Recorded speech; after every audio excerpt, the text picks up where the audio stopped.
All right. Believe we should be all ready to go now.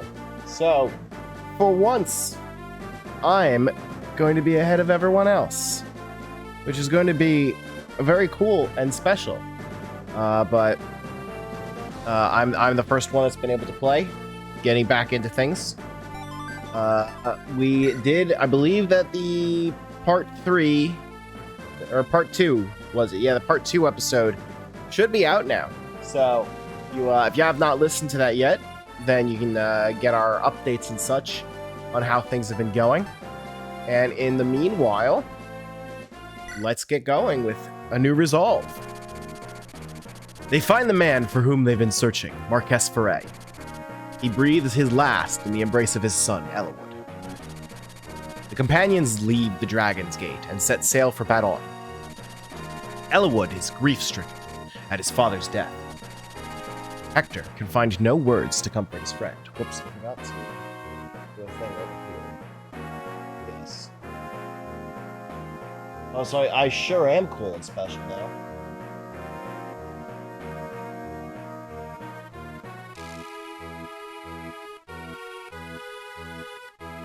Just in case anyone joins the Discord call, need to make sure I do a screenshot.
Hello? There we go.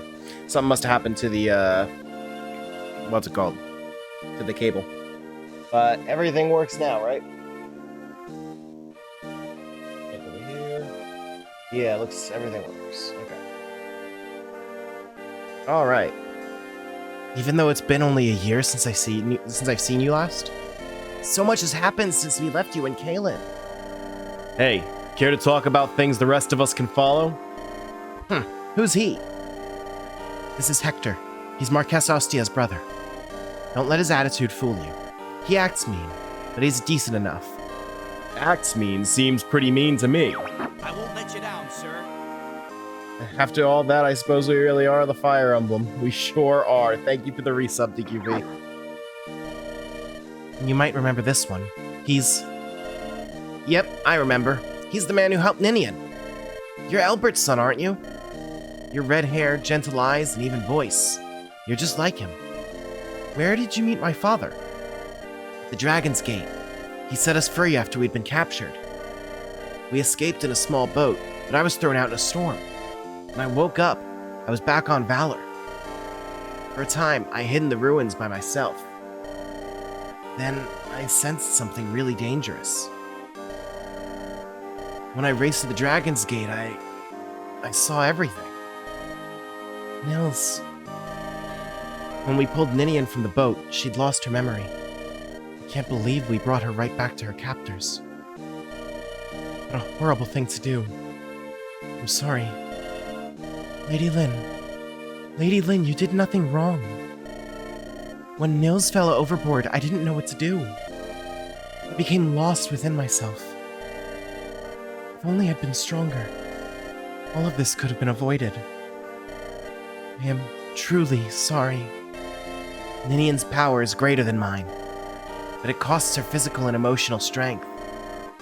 Nurgle exploited that weakness. Ninian, Nils, was he after you because you have the power to call dragons? I think it's because we can open the Dragon's Gate. Just calling them, Nurgle can do that on his own. Are you serious? Yes, but it requires a tremendous amount of quintessence. Quintessence? That's what Nurgle called it. The substance of the human spirit. Power, energy. The essence of life itself. Nurgle, he stole this quintessence. What happens to those whose quintessence is stolen? They die. Neither Ninian nor I have that power. Lynn knows. We only have our special power. Anyway, Nurgle needed to gather a large amount of quintessence. So he sent his henchman, Ephidel, to get close to Marquess Laus. He sought to plant the seeds of war in Darren's power-hungry heart. To what end? It seems the quintessence in each person varies in strength. A person of strong mind and body has hundreds times more energy than the average person. It sounds like there aren't many people like that, though. It took too long for Nurgle to find people with enough strength. Although it would take time, Nurgle said the easiest way to get that much quintessence was by starting a war. So he planned to make up for quality with quantity. Is that it? Black-hearted fiend. Are all men nothing but pawns to him? Ephidel brought Elbert to the Dragon's Gate. He said he'd found the ideal source they had sought. Nurgle's plans for war had been stopped, and yet he was happy. He'd taken so much energy from the knights when traveling with Elbert, he was sure he'd get even better quintessence from Elbert. Nils! Oh, I'm sorry, Lord Ellawood. It's all right. When I found my father at the Dragon's Gate, I knew his knights were no longer alive. Ellawood. Your father told us that he had a son. He said you were blessed with natural fighting ability. But he also told us you were compassionate and disdained fighting. He told us that his son would be a better ruler than he was. He told us that he would sooner sacrifice himself than see his homeland, Lycia, embroiled in the flames of war. That's... When we lost all hope at the Dragon's Gate, your father always spoke to us of happy things. Well, he mainly spoke of his cherished son and his dear wife. But Ninian and I, we loved him very much. His stories about his family, they saved us. Oh, Father. Hector? We should let him be alone for a while. Sure. Come on, Ninian. Nils. As you say. Is that okay, Hector? Huh? Shouldn't you go with him? Thought about it, but there was someone else who looked ready to start crying too. Oh. Hey, Ninian's gone. Where'd she go? I'll go and look. Hold on. Your sister's been through a lot too. Let her be for a while. I don't need you to tell me what she's been through. So what do we do now? I wonder what happened to Nurgle. Lord Elbert gave him a grievous wound when he stabbed him. His wounds will not kill him. That's what Lord Elbert said too. Do you know what he meant? Nurgle uses quintessence on himself as well. His wounds heal quickly. His body does not age. So he isn't human? If nothing else, he's... Ah! What is it? Call everyone! Enemies approach! Ellawood deserves a little more time to rest. Well then, we'll handle this ourselves, shall we? I don't know if that's a wise strategy. Here you all are. Ah! Ellawood! Listen, get ready for battle. I want to get this over with quickly to protect villagers. Meet the enemy commander and drive them out of here. Hey, little guy, go hide in the village. No way! I can help you out! Nils, you really are a big help, but shouldn't you be with Ninian now? Ah, alright. Let's go.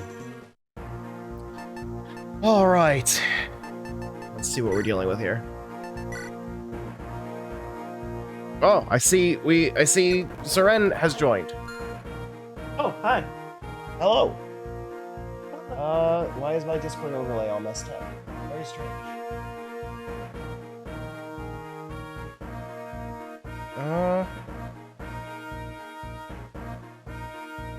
There we go. Welcome. Thank you. Hello. As you can see, I just got back into it. Oh god, it's a Fog of War map. Oh, There's it so many- sure is. I remember this map, and that Yes. tells you everything you need to know, because I haven't played this game in like 10 years. Good. I've played this game exactly once before. So, I know a few scattered things here and there from my memory, but most of it is relatively fresh. Yeah, I should... Okay, so every time I think, oh, I should go back and play an old Fire Emblem, I remember that we're always approximately 3 months away from the next Fire Emblem. That's true. And if we're not 3 months away from the next mainline game, then or spin-off, then we're 3 months away from the next major new mode in Fire Emblem Heroes that they're going to forget about in a year. That is true. I gave up on Heroes at some point, though. Oh, I have not. There's just something about how menu-driven it is for me that just doesn't work for me. I don't know. I've never really been able to get into it. Oh god. I guess I gotta get Fiora some experience. And eventually Matthew needs to get a pickaxe. Not a pickaxe. Lockpick. Currently, my dailies on my phone are Pokemon Go, Fire Emblem Heroes, the New York Times crossword, and Marvel Snap. But Marvel Snap might be going because it is too addictive. I don't know if I've ever heard of Marvel Snap. Oh, because for me it's been the #1 trend on Twitter for the last entire week. I see. I've seen, yeah, so this is... So it's a new one. Yeah, it's the ex-director of Hearthstone went and made a card game. And matches take 2 minutes. And it's incredibly good. And it is not aggressive. It is not grossly monetized, and that is a very dangerous combination. Oh, it sounds it. I've always had trouble getting into mobile games just because of the way that I use my phone. Oh, it's also on Steam. Well, shit. And I have a Steam Deck. Uh-huh. Oh no, that's dangerous. Oh yeah. I'm gonna forget you said anything, so I don't get sucked in. Okay. Yeah. Again, that might be getting deleted from my phone. As soon as I played the tutorial, I was like, "Fuck." Okay, you know what? Because it's all of the mind games. I'll load it onto my Steam Deck and give it a try. Yeah. It's all of the mind games of a good competitive card game with minimal deck building in like 2 to 3 minute chunks.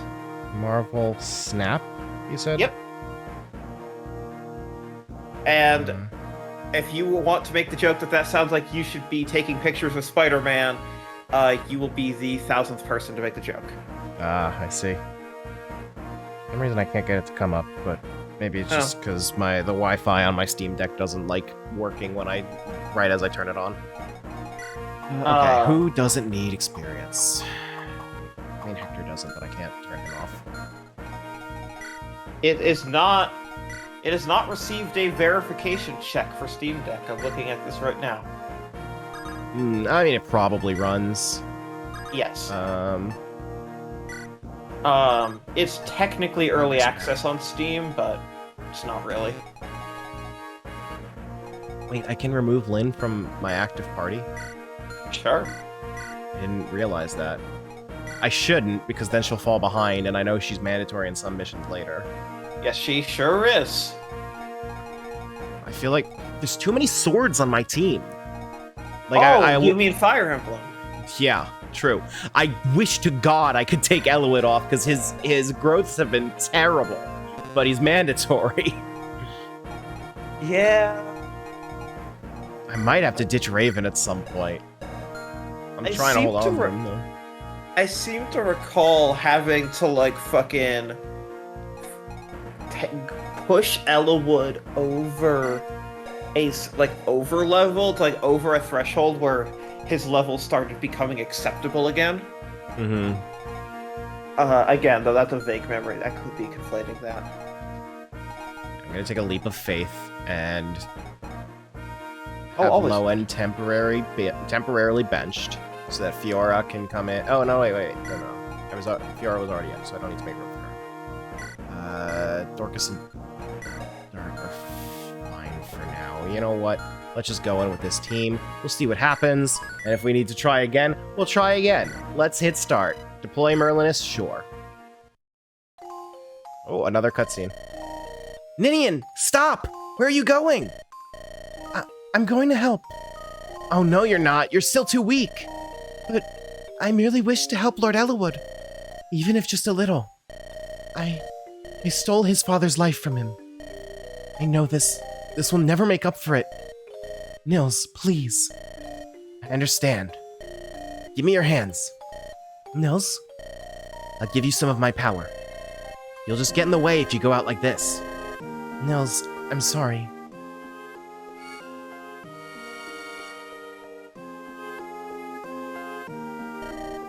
Whew. That should do it. Help them for me, too. Thank you. I do remember what happens with Ninian later. Lord Ellawood. Ninian, you shouldn't be here. Please allow me to help. Help. I've no intention of making you fight. I'm no mere dancer. My dances, they will help you. Please allow me to help. Okay, if it will make you feel better. But you mustn't do anything risky. Promise me this. Yes. Mark, please tell me what you want me to do. I cannot fight, but I can aid with my dance. I ask for your understanding and assistance. It's really funny to me how often they try to remotely justify what dancers do in narrative. Oh, hell yeah. Sorry, I'm just looking at the Switch eShop. Did you know, by the way, and I'm actually sure that almost no one knows this, so I'm just gonna flag this for people because I started asking that question of like, literally no one fucking knows this granular of how the eShop works. When like 8 games come out on the same day in the recent releases, it will real time organize those games best to worst selling.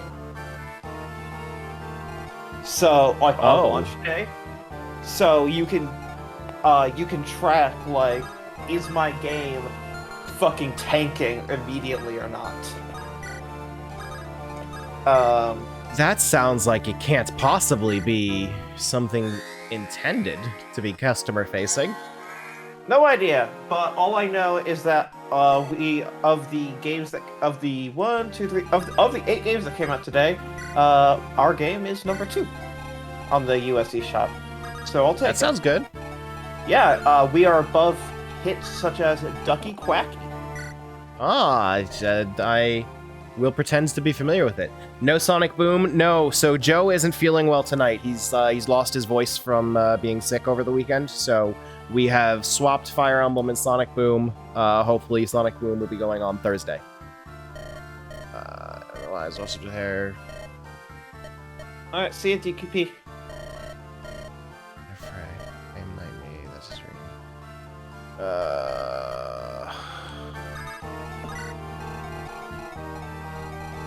Okay. I gotta visit all these houses. Also, I did not realize this until it was on the eShop, that it turns out our final file size for GPK is exactly 999 megabytes, which reads like I just fucking put in a guess onto the eShop. That's really funny. Well, that is literally the final file size on console. And you know what? 800 megs of that is one video. Oh, really? Yeah. Oh, This is why we're like, we can't ever fucking patch that video, or the patch is gonna be huge. I love game dev. It's so stupid. I love game dev. Pre-recorded audio, huge. Video, enormous. Fucking, and the entire game that you play, that you're paying the money for, 512 kilobytes. Love it. Yes. I got the smallest look into video games today, trying to mess with the Game Pass version of Persona 5 Royal. Oh yeah, just how it's all fucking Crytek fucking CPK packages. Yeah, I don't know what those are, but I'm learning a bit about them. Oh yeah, so that's encryption and compression. So, I mean, here, like, fucking, let's talk game dev for a second. This is, I guess, what I'm doing today. What that's doing. I'm is so sorry folder. to bring work to your No. after hours. Jesus, you're fine. This is like 101 shit, so it's extremely fine. I have been dealing with wildly technical shit all day, so the fact that you're just like, hey, I'm learning about what program files do. Mhm. Oh, yeah, easy. So yeah, when the build exports them, it's like in the dev environment, they're obviously not working with CPK files. They're working with smaller files, likely CSV files for text or something similar. Those I've actually seen as part of trying to mod the game. Exactly. Because in order to mod the game, I had to grab some software to extract all of those, Yes. manually place the mods in, and then pack them back into a CPK. Yeah. Yes. So, yeah, so basically what you're like what's happening from the dev environment is they have their own project files, and that's their source code, and that's going to include a bunch of like program code, like .h files and like .c files, and any type of extension depending on what fucking engine you're running on. Like Unity uses C# as a programming language, for example, and so it's like a lot of like .cs files. So you put all of those inputs in, and then in the engine, like when you need to test something, it basically compiles it all into a build, and then you playtest the build, and then when you're ready to like have, what's called a ROM, in so much as it is read-only memory, the final files, the way that you build your ROM is you take all of that shit and you build it, and in this case, it's like take all of the voice lines and put it into a CPK file, put all the character models and put it in a CPK file, compress it down, make it smaller so that the end user doesn't have, because like source code, if you have loose source code, like the source code for like a fucking 5 gig game can be 20 gigs. Yeah, for sure. It's like make it big, or make it small, make it effective, and then for some games, like try to make it at least a couple fucking hoops to decrypt. And then, if it's a huge game and it's a passionate audience, you're not going to really succeed that well. But all of that stuff. Unfortunately, this sounds like I shouldn't be saying it, but like it's very publicly available info if you are remotely interested in modding the game. Like the software that I used to decrypt the stuff in the CPK wasn't even made for Persona 5. Oh no, yeah, that's a very standardized format. I took a look and I was like, oh, okay, you're using CPK files, got it.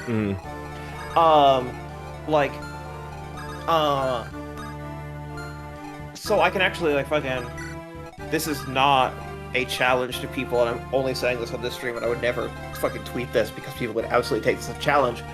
For GPK, we basically made the executive decision that we were going to encrypt our PC files because it's very, very easy to get access to PC files. But for console files, we're like, if you could fucking decrypt the console file, if you could take it off your console and break it open, fucking one more layer isn't going to stop you. Yeah. If you've gotten that far, if you're using hacked hardware to grab the ROM, and then you also know how to decrypt it, we're fucked. You win. Raven might be about to die. Yes, my teams are amazing, and I love them, and they're super smart, but they do not have better encryption than these consoles do. And they're not going to write better encryption than these consoles do. Yeah, because, well, I imagine that the stuff on the consoles has, like, years and years of development dedicated just to that. Oh, yeah, no, like, it's so funny that, like, yeah, like, when people talk about, like, oh, this got hacked in, like, X number of days, it's always like, fuck off, because they probably, like, Nintendo almost, for sure, has a dedicated cryptography team. And I don't mean, like, cryptocurrency, I mean, like, building the security. What the prefix crypto should actually mean. Yeah. And, Exactly. yeah. So, yeah, it's just the littlest bit of knowledge that I'm gaining from like messing with these mods, and like that's some of the appeal to me too. Like obviously I enjoy installing mods on games, but getting a little peek into how the game works is always really fun. Oh yeah, no, I literally got my fucking game dev career started, like, the earliest memory I have is fucking 1990s PC games that had very loose files. It was like, well, that's just the fucking bitmap file, so I can probably change that to whatever I want, right? And the game will still load it? Oh yeah, I sure will. That sure is a different file now, okay. Like, so many people in this industry got started by, like, exploring mods and, like, how all of that shit works. And, like, because all of this is, like, so generic, that is why I'm able to talk about it. Like, if we were gonna specifically talk about, like, how do you decrypt Escape Academy, I would be like, good fucking luck. Bye. No. Don't. Absolutely not. Don't. We worked really hard on that. Yeah, there's an alternate universe where I didn't drop out of computer science and, like, actually put any of this to, like, practical use. Because I did effectively get my start on that kind of thing when I was in high school with modding the Wii. Like, Smash Brothers mods, installing them when I was in, like, what was I, 14 or 15 at the time? Something like that? 08, 09? Yeah. So, like I've always had, like, the mindset of trying to figure out, like, how these things work, and it's just I wish I'd actually had it in me to do anything with that. Yeah. I mean, again, you could just do the weird fucking zigzag career I have, where Why is everyone missing this wyvern? I don't know. It's just a very, very funny how my life has gone and how I have never expected it to go this way. Yeah, All of this like, from every story you've ever told me, I've never been able to, like, map out a point A to point B of where exactly your career has been. Dude, I can't retire. I've probably got like 50 more years in my career. And I'm like, I have no fucking idea what's gonna happen. I mean, I've been contributing to a 401k, but that also means that that does not mean I'm going to be able to retire. Like, let's be real. No. Anyone Same. under the age of, like, 55 is unable to retire, and if you're between 55 and 70 and your retirement isn't done, you're also not going to be able to retire. Yeah, I have, like, a fairly...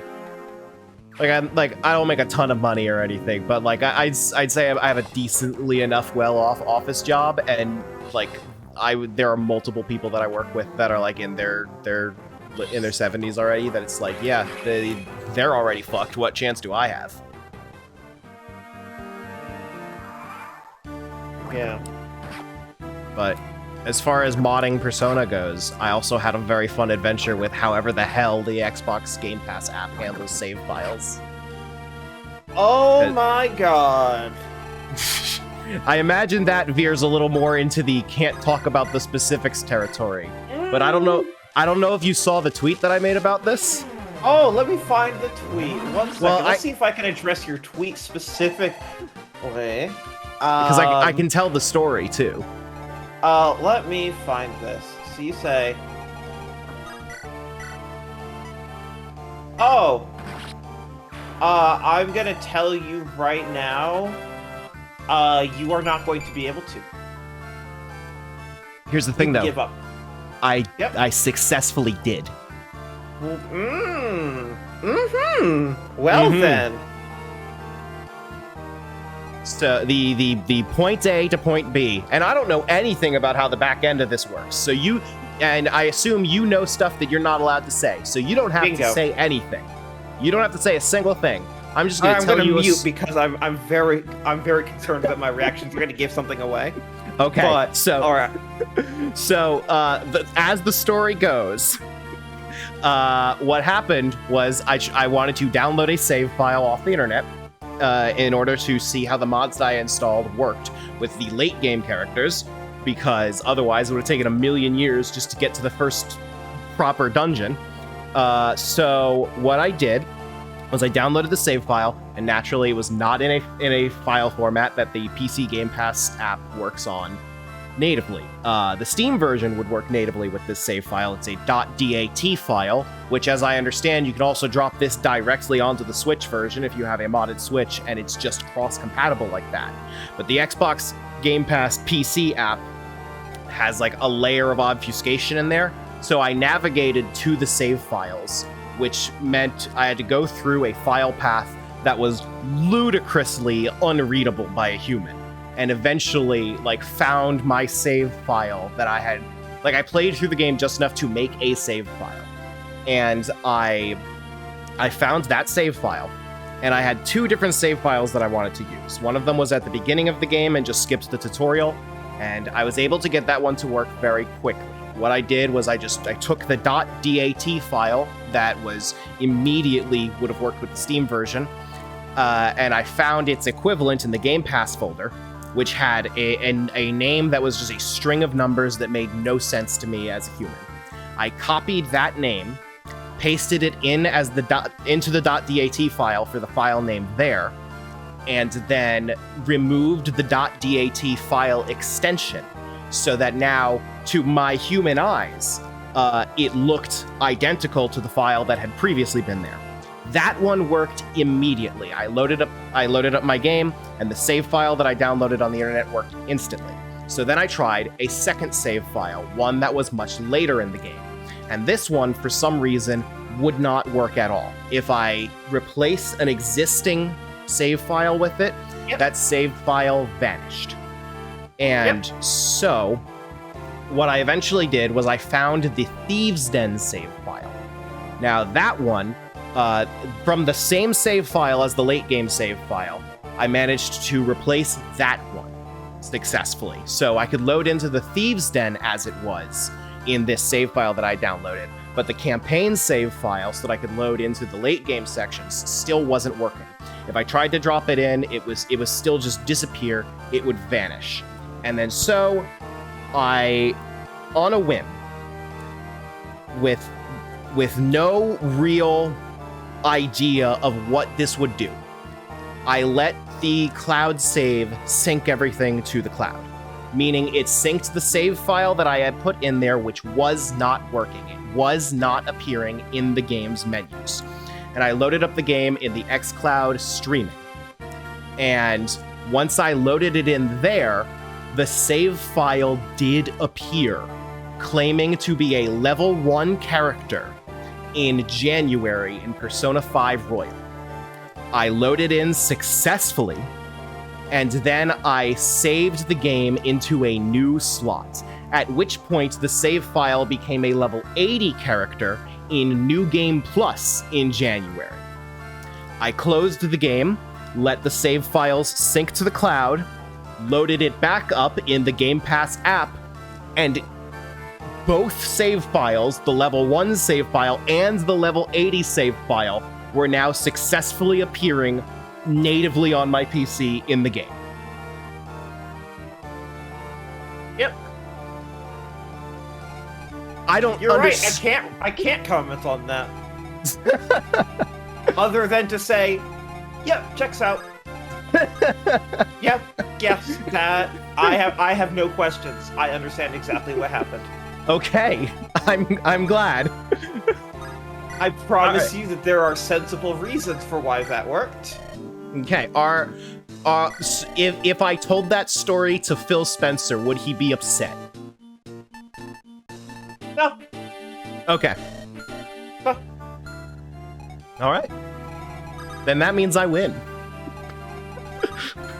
Also, Phil Spencer, like, not the dude who's on the ground floor working on save file architecture in the cloud, but yes. Obviously, he was just like an easy shorthand for me to bring up. If you told that to the Game Pass team, to the Windows Store team, to the Xbox Digital User Experience team, is that still what they're called? I forget. If you tell it to those teams, they will also not be mad, although they would probably just be like, huh. Uh-huh. Yeah. Okay.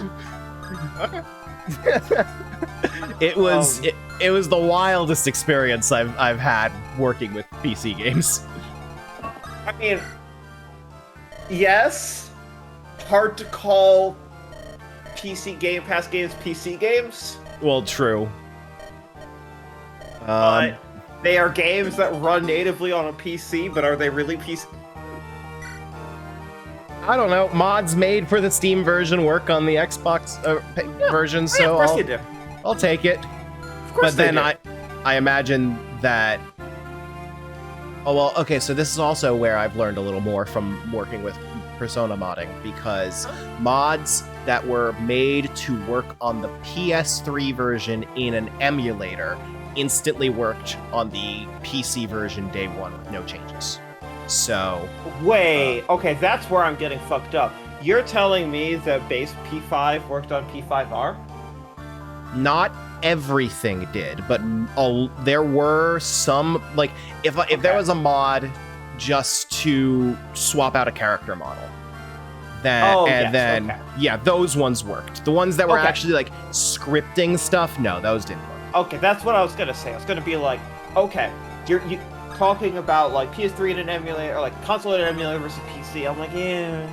But like, if you're talking about like game 1 to game 2, I'm like, wait a second. Yeah, no. No. That would be some wild shit on like Atlas's part if that worked.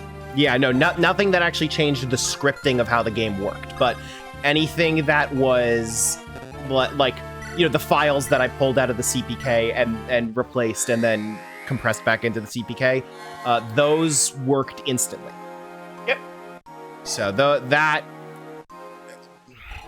I'm probably using terminology that is wildly wrong, but the game exists within a shell, and then that shell can be ported to. It can be ported to the PlayStation, to the PC, to the whatever, but the game inside is the same. I assume that's how it works.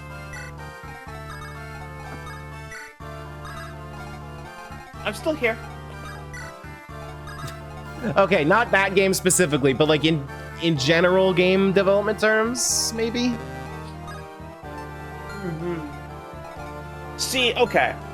So the thing is that consoles are protected by NDAs, right? I understand. And so, like, if I talk about, like, if you're like, oh, and then you can port it to Switch, I have to shut the fuck up, right? That's shut the fuck up, Phil. What I can say is, let's talk about Android and PC and iOS. Okay. As an sounds example. Because those are not NDA platforms, and I can give you that broad sense. So basically, what happens in the game dev environment when I'm building a game, and to be clear, for this example, we're talking about like nothing special. Like, this isn't Apple Arcade, this is not Game Pass, this is literally just like basic ass Steam release, basic ass iOS App Store release, basic ass Android Google Play Store release. Like, literally nothing special. I want to emphasize for anyone in this industry that is listening to me very clearly, just basic ass software. This is the stuff you could learn in a computer programming class. Exactly. So, a very, very specific computer programming class. So yeah, basically, let's say I'm making my great game, and my great game has on Steam, it has controller support, it has mouse and keyboard support, it has support for, anti-aliasing, it has support for full screen, it has support for windowed, it has support for, variable refresh rate and, all sorts of different aspect ratios, right? Mhm. And so, but all of that said, the code that I am writing for game behaviors, such as my character walks forward, my character turns around, there is an object over here, there's an object over there, I can interact, this interaction is code. That code, if I'm authoring my game well, and if this were an email, that would be bolded and underlined. If I'm authoring my game well, basically what I'm doing is I'm building out the game in a core script, and that is the core. It's not it's a shell. It's literally just the core of this is the interactions, the world, the gameplay, and that is most of the player experience, right? And then, as I'm considering other platforms, such as Android, I need to consider things such as, here's a platform-specific thing. There's approximately 80 million Android phones. So, and they all have different fucking screen resolutions and different aspect ratios and all this other garbage. Some phones now fucking flip open. It's a nightmare. Wildly different devices. Yes, it's a fucking nightmare out here. So, what you have to do there is you have to basically design. First of all, Android, the SDK, literally ships a fucking emulator in their SDK, being fucking plug in whatever resolution and screen size you're about to test on, and we'll just show you what it'll look like, so you don't have to buy 10 billion devices. God bless. But the other thing is you have to be able to make your code adaptable, and that's what that is. It has to be able to run on all these different devices, either by including code to say it's always going to run at 16:9. If it is anything other than 16:9, we're going to fucking border it. You can do code to do that. You can say it's going to stretch, and then when some goddamn Oppo phone decides that it's going to move the front-facing camera under the screen, you're whatever. Fuck off, I guess. Fuck consumers that have that phone. Fire Emblem Heroes is a great example, because that's a game that's not on PC, but that's a game that has the borders, right? I have noticed that, because my current phone is not 16:9. It's a little more on the exactly. When it's in portrait mode, it's taller than that. Yeah, they have a very defined area, play area, and that's min spec, right? That's minimum spec. So you're defining for that. But so when you're building out for Android and iOS, it's going to include touch controls. Let's say it even includes fucking tilt control for steering. There's a car racing section, and you're gonna use the gyroscope. Well, that doesn't fucking exist on PC.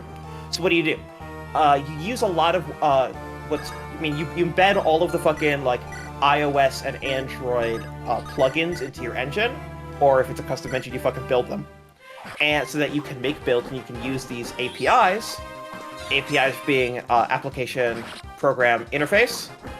For people who don't know, again, sorry for the Game Dev 101 lesson, but basically, for example, one can be an API to be able to check to see if the gyroscope is tilted to the left, or is it tilted, and then a negative value is tilted to the left and a positive value is tilted to the right, for example. And so you can use that information that these platforms provide, Android and iPhone, in order to read specific values, do specific features. And so you can say, if on Android, if on iOS, or if it's multiple platforms, you can say is phone, and then in another place in your code define what is phone means. But you could say basically is phone, then check for is iOS, check for the iOS's gyroscope, and you could also be well, let's say iPhone 15 doesn't have a gyroscope. You could say if has gyroscope. If gyroscope equals true, then ping gyroscope, do this, do that. And so usually you're writing your code just a little bit abstracted from. So like you're not writing like literally this is what the motor in the gyroscope should do, because that's a fuckload of work that you're not gonna fucking do. As only works on one platform, so you're usually gonna build a little bit abstracted from that. Build it kind of against this engine layer. So this is what engines do, by the way. Just in case people wonder what the fucking engine is, it's the thing that stitches all this shit together. And so it's basically all the boring. Fuck! I gotta reset. Okay. Yep. And a reset. Oh god. I don't know if Alex is listening to go into the Google Drive and add it for me. I'm gonna message on the Twitch chat as well, and I'm gonna say add a reset, please. Not even there. Yeah, it's fine.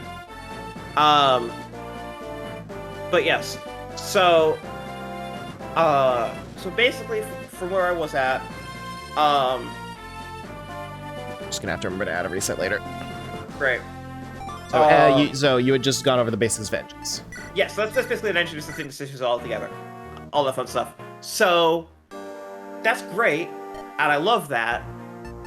And that's kind of like, broadly speaking, how you build for that stuff. So like, when and like, let's say all of my code files are like, .cs files, right? They're let's say I'm using Unity, and I'm using all the Unity scripts, and I've got Unity assets that I made in Blender and imported, and I've got my lighting set up, and I've got my shaders set up, and I've got my controllers like configured, and it's all great. Well, I don't ship a Unity project on iOS. Right. I ship an app. And now, Apple specifically, this is a very fun one to talk about, Apple specifically does not let you do this. They let you program everything on Windows. You can't compile the fucking app unless you're on a Mac. Oh, fucking course. Because they need to sell Macs too. And you know what's a really good way to sell Macs? Make developing for their most popular platform, iOS, Mac dependent. Of course. What a load of horse shit. Yeah, so that's Joe incremented the resets. Beautiful. So wait, Joe shouldn't be here. This is spoilers. Oh.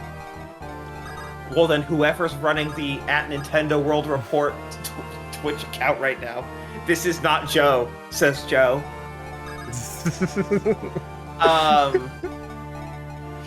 Anyways, so this is Alex. Well, yeah, that's Okay. Alex, but that's Joe.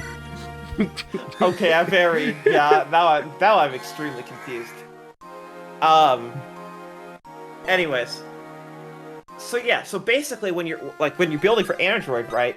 You make the build, you put it on a device, and then you test it. Oh, Alex's dual wielding account, that's too powerful. Why would you do that?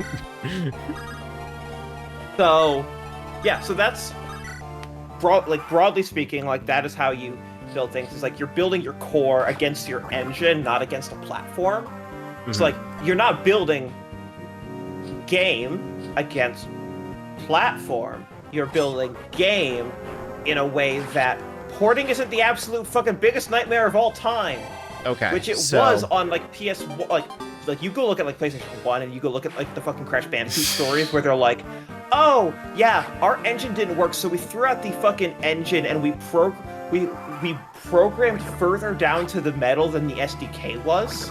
And so we got way more performance, we got way better visuals, and then the CERT team rejected us immediately because they were like, how the fuck are you even running on our console? And it was, oh, we reverse engineered the entire PlayStation to get more horsepower, and we had to disable hardware components to do so. It probably won't damage shit. And you're like, probably. And I'm like, this is the fucking wildest shit I have ever heard. Like, yeah, no, like, there's a really good, I forget what it was on YouTube, but like, there's like a really fucking good, like, look back at Crash Bandicoot by the engineers, and like, that franchise is racist, that franchise was never very good, whatever, but like, the engineering stories about how they fucking got Crash 1 on the PS1 is like, shit you could never do again, and also like, why that game is like, your emulator has to be really fucking accurate to run Crash Bandicoot 1. Because they are expecting the PS1. Yep. I've actually heard like sometimes like a ROM hack will want you to make sure you're playing on real hardware with like an actual copy of the game. So what I've seen specifically, I'm thinking of like a Mario Kart Wii ROM hack, is they really did not want to encourage piracy with their ROM hack. So in order to make it so you couldn't play the game on Dolphin, they like looked into some like extremely obscure piece of the GameCube hardware that like no actual game uses, and therefore Dolphin has never bothered to properly emulate, and just made it break if that wasn't working perfectly. Right, yeah. I mean, and it sounds like Crash Bandicoot did that for real. Yeah, they did that for real, basically. That's incredible. So, like, yeah, they just needed just like a little bit more horsepower. The whole thing fell apart. Very, very DK64 needs to ship with the fucking extra 2 mix of RAM expansion, or else there's a weird, obscure bug at the end of the game. Shit. That we don't have time to patch, or don't have time to fix.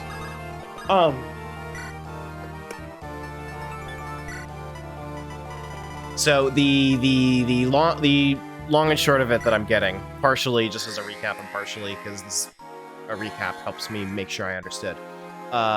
It is not a necessary truth of development that the game exists in a shell and then the shell is what can be ported.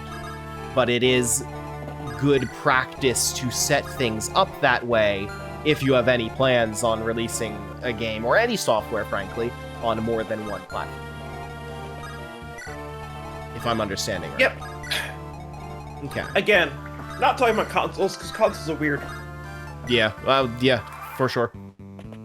But, like, that's like a general computer programming thing, and not game consoles specifically. Yeah, if I'm understanding it all. Well, yeah, like if you... Sorry, I literally went on mute there. I'm just recovering. I was just choking on my own spit somehow. Oh, I do that plenty. I'm fine, by the way, to everyone. Like, I'm not sick. I literally fucking swallowed wrong. Anyways, yes. Console can't talk about, and the, yeah, so basically, for, like, the more directly you're coding the hardware, like, theoretically, the more performant you get. But also, like, people aren't really even doing that. Like Nintendo, broadly speaking, ain't coding down to the metal. Even though, fuck you if you think that they're being forward-thinking about where to port their games. Like, I know that's like... That is purely speculation, and that's not me talking about their hardware, that's not me breaking NDA, but, like, as a company, does anyone out here really think that Nintendo is, like, developing games with porting them in mind? No, absolutely not. I don't think Nintendo has ever done that. I mean... except, like, maybe the vague hope that someday they'll port it to their own systems later. Exactly, like, Virtual Console should work somewhere. We're gonna put a 3D screen on this one. That'll be forward thinking. We're gonna put an IR fucking camera on this controller. Why? Just so that 3 games will never be able to work again. Surely someday they'll port Star Fox Zero. Oh yeah, Oh yeah, what an absolute clusterfuck nightmare. Right? No. There was successfully a port of Wonderful 101. Some may argue whether there should have been. Okay. But you need to define success. It runs. It is a technical success. It was not a financial success. It runs and can be played. Whether it was worthwhile to anyone involved is a different question. Yes, no, exactly. No, no, and again, this is like, It's all really cool shit, but yes. Like, if you want a really good example of a game that is, like, of a modern game that is very obviously... Alright, it's not modern anymore because I'm old. A game within most people in this chat, if not all people in this chat's like living memory at least. Jesus Christ, that was very notably kind of programmed to the metal. Super Smash Bros. For Nintendo 3DS is a game that if you boot it on a non-new 3DS, which remind you this game came out before the new 3DS, it shuts down the 3DS operating system to get more memory. I do kind of remember that. So if you hit the home button, it takes like 5 to 10 seconds for the home menu to come up because it's literally shutting down the OS. Yeah, I remember that. And I'm sure I'm sure that Nintendo would love to give that option to their third-party developers to anyone who asks for it. Sorry, I can't comment on that. Fuck, dude, that's really funny.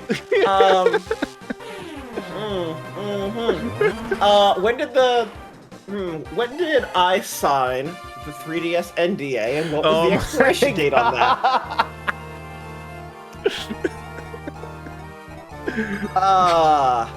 I don't know. I would have to do some fucking research before I could comment on that.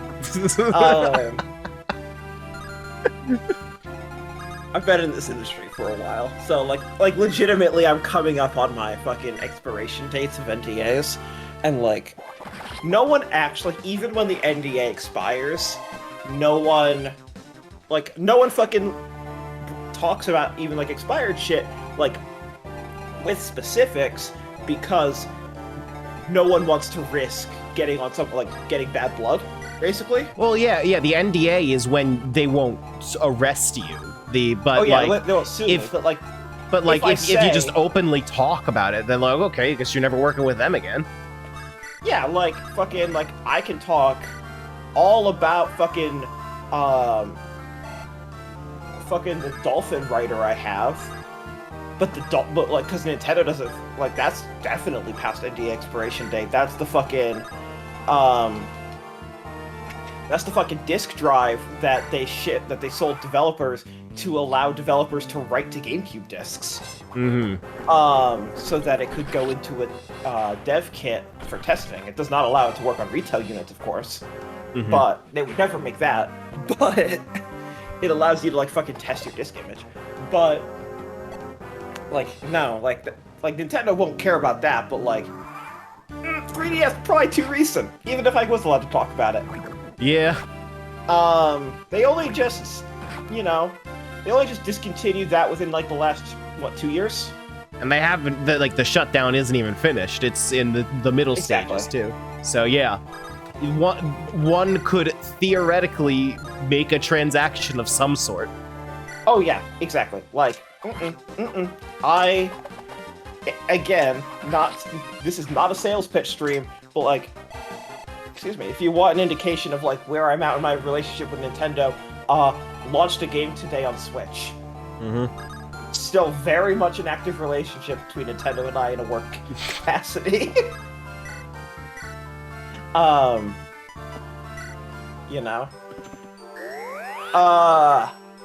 No, video games, it's a weird industry, but I think I've managed to steer clear of every single NDA violation that this conversation has presented, which was a lot. I'm sorry that I'm making your life so difficult. No, it's fine, but like I hope that at least what I was able to provide was like both interesting and informative, I hope. Yeah, no, for sure. So like if it's not interesting, then what, like, who cares? And if it's not informative, then like why am I doing this? I think I can't speak for anyone else, but I am extremely interested in like the how of game development. Okay. Like this even extends into like a big part of why I like speedruns. It's because the stuff that they abuse for speedruns also teaches you a lot about how a game was programmed. Like, I always think back to the Ocarina of Time speedrun, which for a long time Ocarina of Time was beatable within 20 minutes only because of the specific way that the internal maps were laid out in the game's programming happened to put the final boss battle right next to the Deku Tree. Yeah. And that's the only reason the speedrun worked. And just knowing that fact, learning that that is how that works, is, like, really cool to me. Oh, yeah, for sure. Like, absolutely, for sure. I mean, I could do a whole fucking podcast about game dev, but no one would. Like, I would get 15 very engaged listeners, but, but yes, no, that's, like, for sure. It's very awesome and interesting.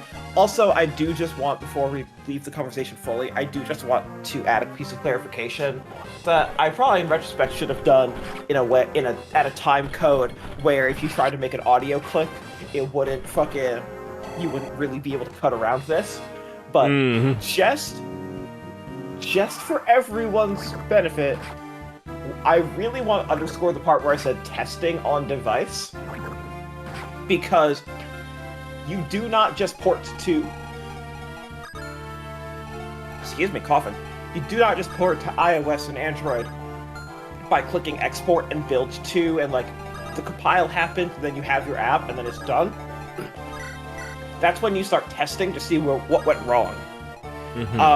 Specifically, for example, if you're like, oh, that shader that I wrote on PC works on every Android phone and most iOS phones, but doesn't work on this iPad. Oh well, I have to fix it now, because like there are cross-compatibility issues, which does mean that like porting is not literally you're going into the fucking code base and you're just changing for platform dependencies and then you're re-exporting. Like, that is not what porting is. Oh yeah, the biggest thing that I've learned about computer programming and game dev in general is that when you say something should be easy, it's never actually that easy.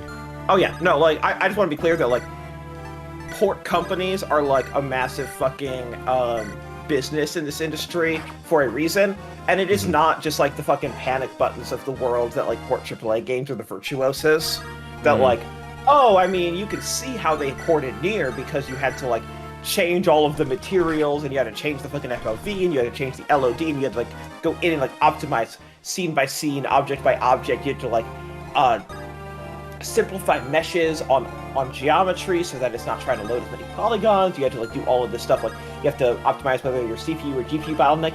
Even if it is just a fucking simple-ass game, it is hard to port. I really want to underscore that.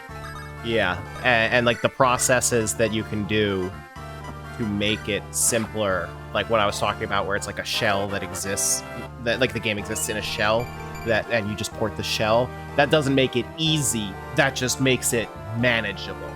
Yeah, it makes it easier. Exactly. Which that makes a ton of sense to me. Yes. So that is what I just wanted to flag for everyone. Again, that is in the same conversation as just like, hey, this is generally how porting works, is like a reiteration that just because I laid out some very, very broad strokes does not mean it is easy. No, absolutely not. In terms of like whether it's easy or not, the way that I think of it is like it's easy in the way that it's easy to build a house if you have blueprints. You still gotta build a house, but if you have the blueprints, then it's substantially simpler. That's kind of what I'm thinking of, where it's just like there's still a ton of work that goes into it, but it's the difference between flying blind and you know, being a typical job. If your code base is much more portable, if your engine was designed with multiple platforms in mind, fucking every time I see a goddamn Ren'Py or Ren'Py game on a console, I'm like, hello, like, you fucking, like, honestly, at some point, your time would have been better spent, I don't know, building an entirely different game. It probably would have taken you the same amount of labor. So that's... I don't know if this strays into, like, can't answer that territory. But when it comes to something... to answer if it is. When it comes to something like Ren'Py, where it's like... Or like Game Maker, stuff like that. Where it's tools for the layman that doesn't necessarily have game development programming experience to make something out of. Would it be theoretically possible, and it's just never been financially worthwhile to do this, for like the entirety of Ren'Py games to be ported to a system? Like I just need more elaboration on what you're asking for. So, like, the fact that I'm struggling to explain it probably means that I don't really know what I'm talking about. Okay. I mean, what I could say is, like, fucking... is this public?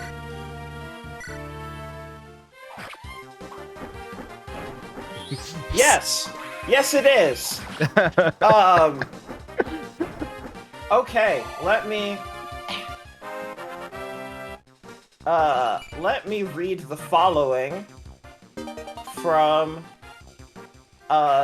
Game Maker's Help Center. The Game Maker Enterprise subscription will give you access to all export platforms, PC, web, UWP, mobile, plus any console exports that you are registered for. How to become a registered console developer: Nintendo Switch, PlayStation, Xbox. Okay, so there are built-in tools, it sounds like. Depending on the engine, yes. Okay.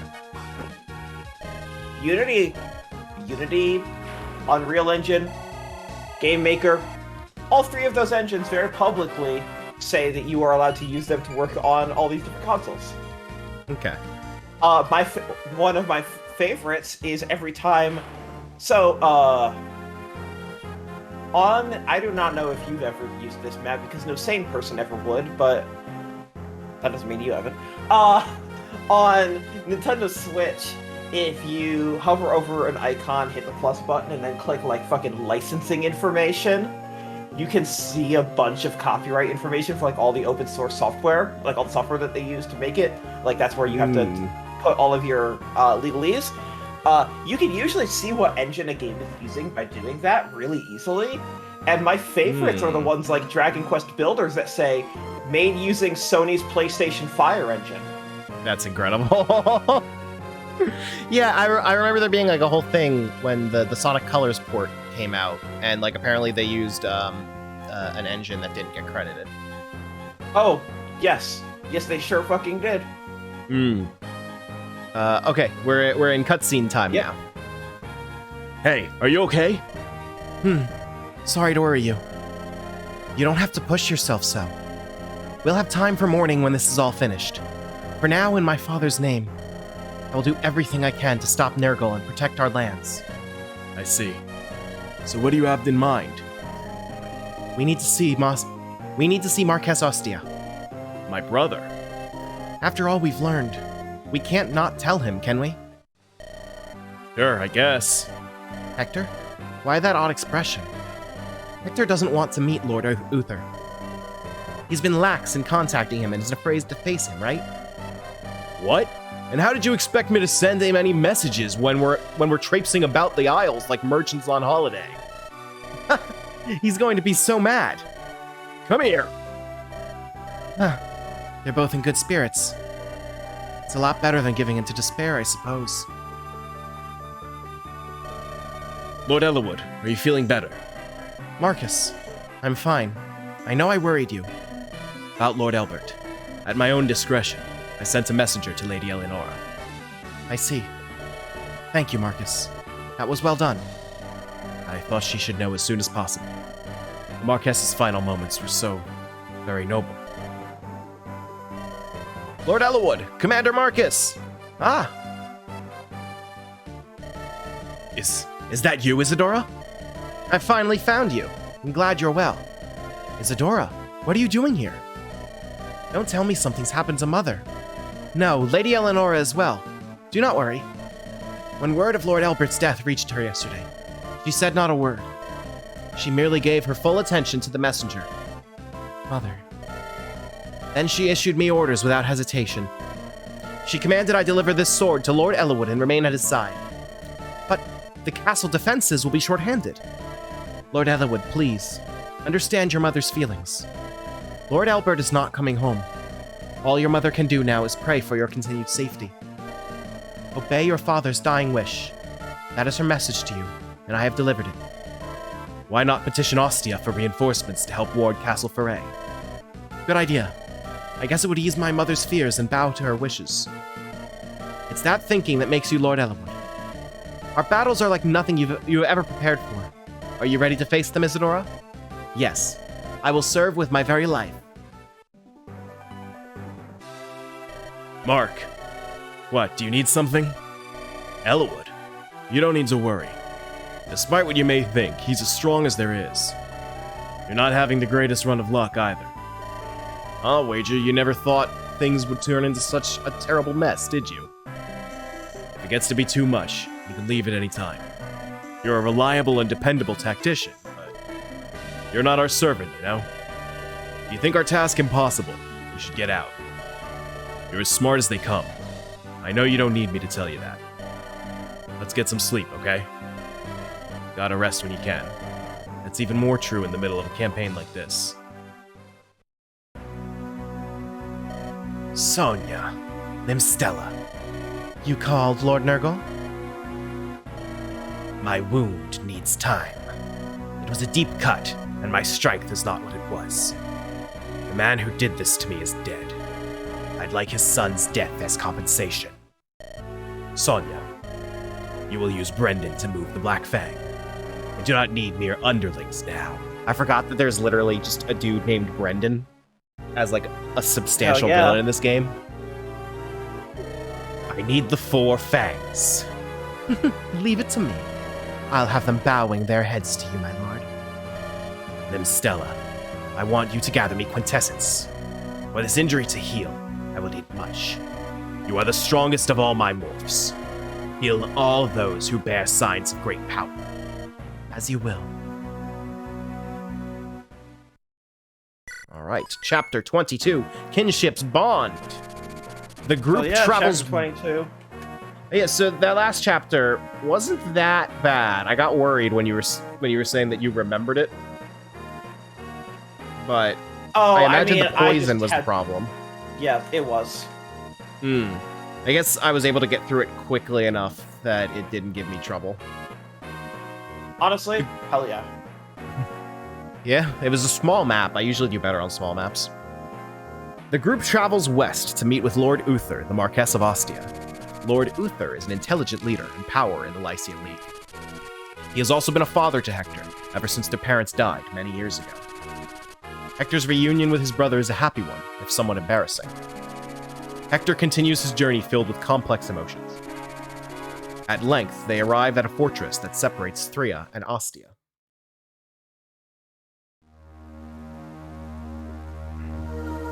Chapter 22, Kinship's Bond.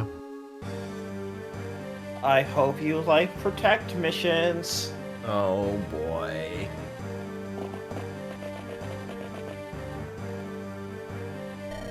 Jafar. Ursula. Lloyd. Linus. That's everyone, is it not? If I have you, the 4 fangs, together, I need no one else. I have need of you to eliminate a man whose living plagues me. His name is Elwood, a noble of Foray. Foray is located in Lycia, is it not? That's right, but he is no simple country lord. He has friends, other Lycian lords. Individually, they are no match for you, and yet carelessness invites death. Do not make that mistake. Lloyd, Linus, I have work for you, the Reed brothers, as well. All right? One question. Now, these are father's the orders of the head of the Black Fang? Why, naturally. Isn't that right, my beloved? Yes. There. Are you satisfied? Remove Elwood. Your orders come from the head of the Black Fang, Brendan Reed. Brendan Reed is such a normal guy's name. Oh my god. I can't take that seriously. I can't believe I forgot this, but I'm like instantly remembering the emotions that I had reading that name. Like, that's a dude that works in accounting. Oh yeah. That dude fulfilled my coffee order once. As members of this group, you will follow that order, yes? Or does your opponent frighten you into immobility, Lord? Sonya, how dare you speak to my brother in such a... Linus. I know. Sonya, we do not need to be chastised by you. Under our father, we are the ones who've carried out the law of the Fang. If Eliwood's an evil person, there's no reason for us to hesitate. The Fang lets none escape. We, the Brothers Reed, dispense the Fang's justice. Ursula, Jafar, you understand your orders, yes? Once you find the target, you eliminate him at once. It will be as you say, Lady Sonya. Anything for you. I've received my orders. I will do my duty. Your target's name is Eliwood, Noble of Foray. Bring him down, on the Black Fang's honor. Oh boy, we're in Ostia. I see a lot of green units. I'm sure they will all die. I've had word from my brother. He's already on his way here. We're to wait for him. Lord Uther is coming here himself? So it appears. I told you of this before, but Castle Ostia, not to mention the city itself, is filled with countless foreign spies. I assume he thinks it'll be easier to speak freely here. But wouldn't leaving Ostia generate even more attention? He's traveling in secret with very few attendants. He's skilled at this sort of thing. There's no need to worry. How unconventional. It must run in the family. And what exactly is that supposed to mean? Nothing. I'm very much looking forward to meeting him. Nils, are you well? You seem distant. I'm fine. Just a little tired. If we can sit still for one night, I'll be better. No! Nils! Nils! Nils? Nils, you alright? Nils! Open your eyes! Ninian, calm down! Let's move him into the back room and call a healer. You mustn't move him. Huh? Ninian? I'm sorry, Please, just for now, don't move him. But... Please. Let's do as Ninian says. She must have her reasons. Please, just one night's rest. That should make things right. If it's going to make him feel better, fine. Whatever you do, don't move him. I'll let the others know. Lord Hector, my apologies. No worries. So this is where the Forayan noble and his friends are, eh? Yes, Commander Eubens. Very well, Heath. Your unit will attack from west of the fortress. Your mission is to put an end to the entire group. Make no mistakes. Are you serious? Marquess Laus abandoned us and just vanished. We've no reason to engage this group. We answered Marquess Laus's call, and we will honor our duty. Regardless, we cannot remain in Lycia any longer. We rebelled against Austin, and our entire mercenary force is hunted. If we take their heads, we can join the Black Fang and burn. I'm opposed to this plan. There are women and children in your group. What would you ask of us? It's something no knight, no man could do without shame. Listen well, Heath. You're a wanted man, a fugitive from Bern. How about we take you and hand you over to Bern's Wyvern Riders? We might even be knighted as a reward, given honest work. Ha! Thought as much. Everyone wants to protect his own skin. Now get your unit together. We attack!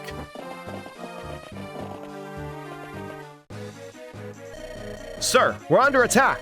It's the East Gate! The foe is already inside! Blast! They would show up now. We can't move Nils. Let's try and hold them off.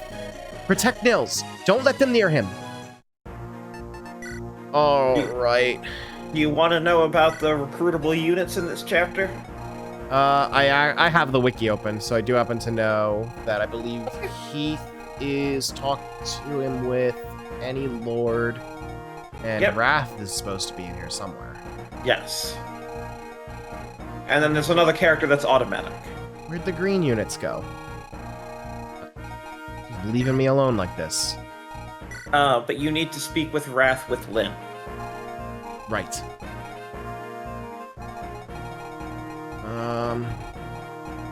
Guess I gotta get Matthew to get that lockpick. Which I don't know if that will be an easy task, but let's see. Okay, good. Matthew's in the group. And we got a big group today. Guy might even come back. Damn.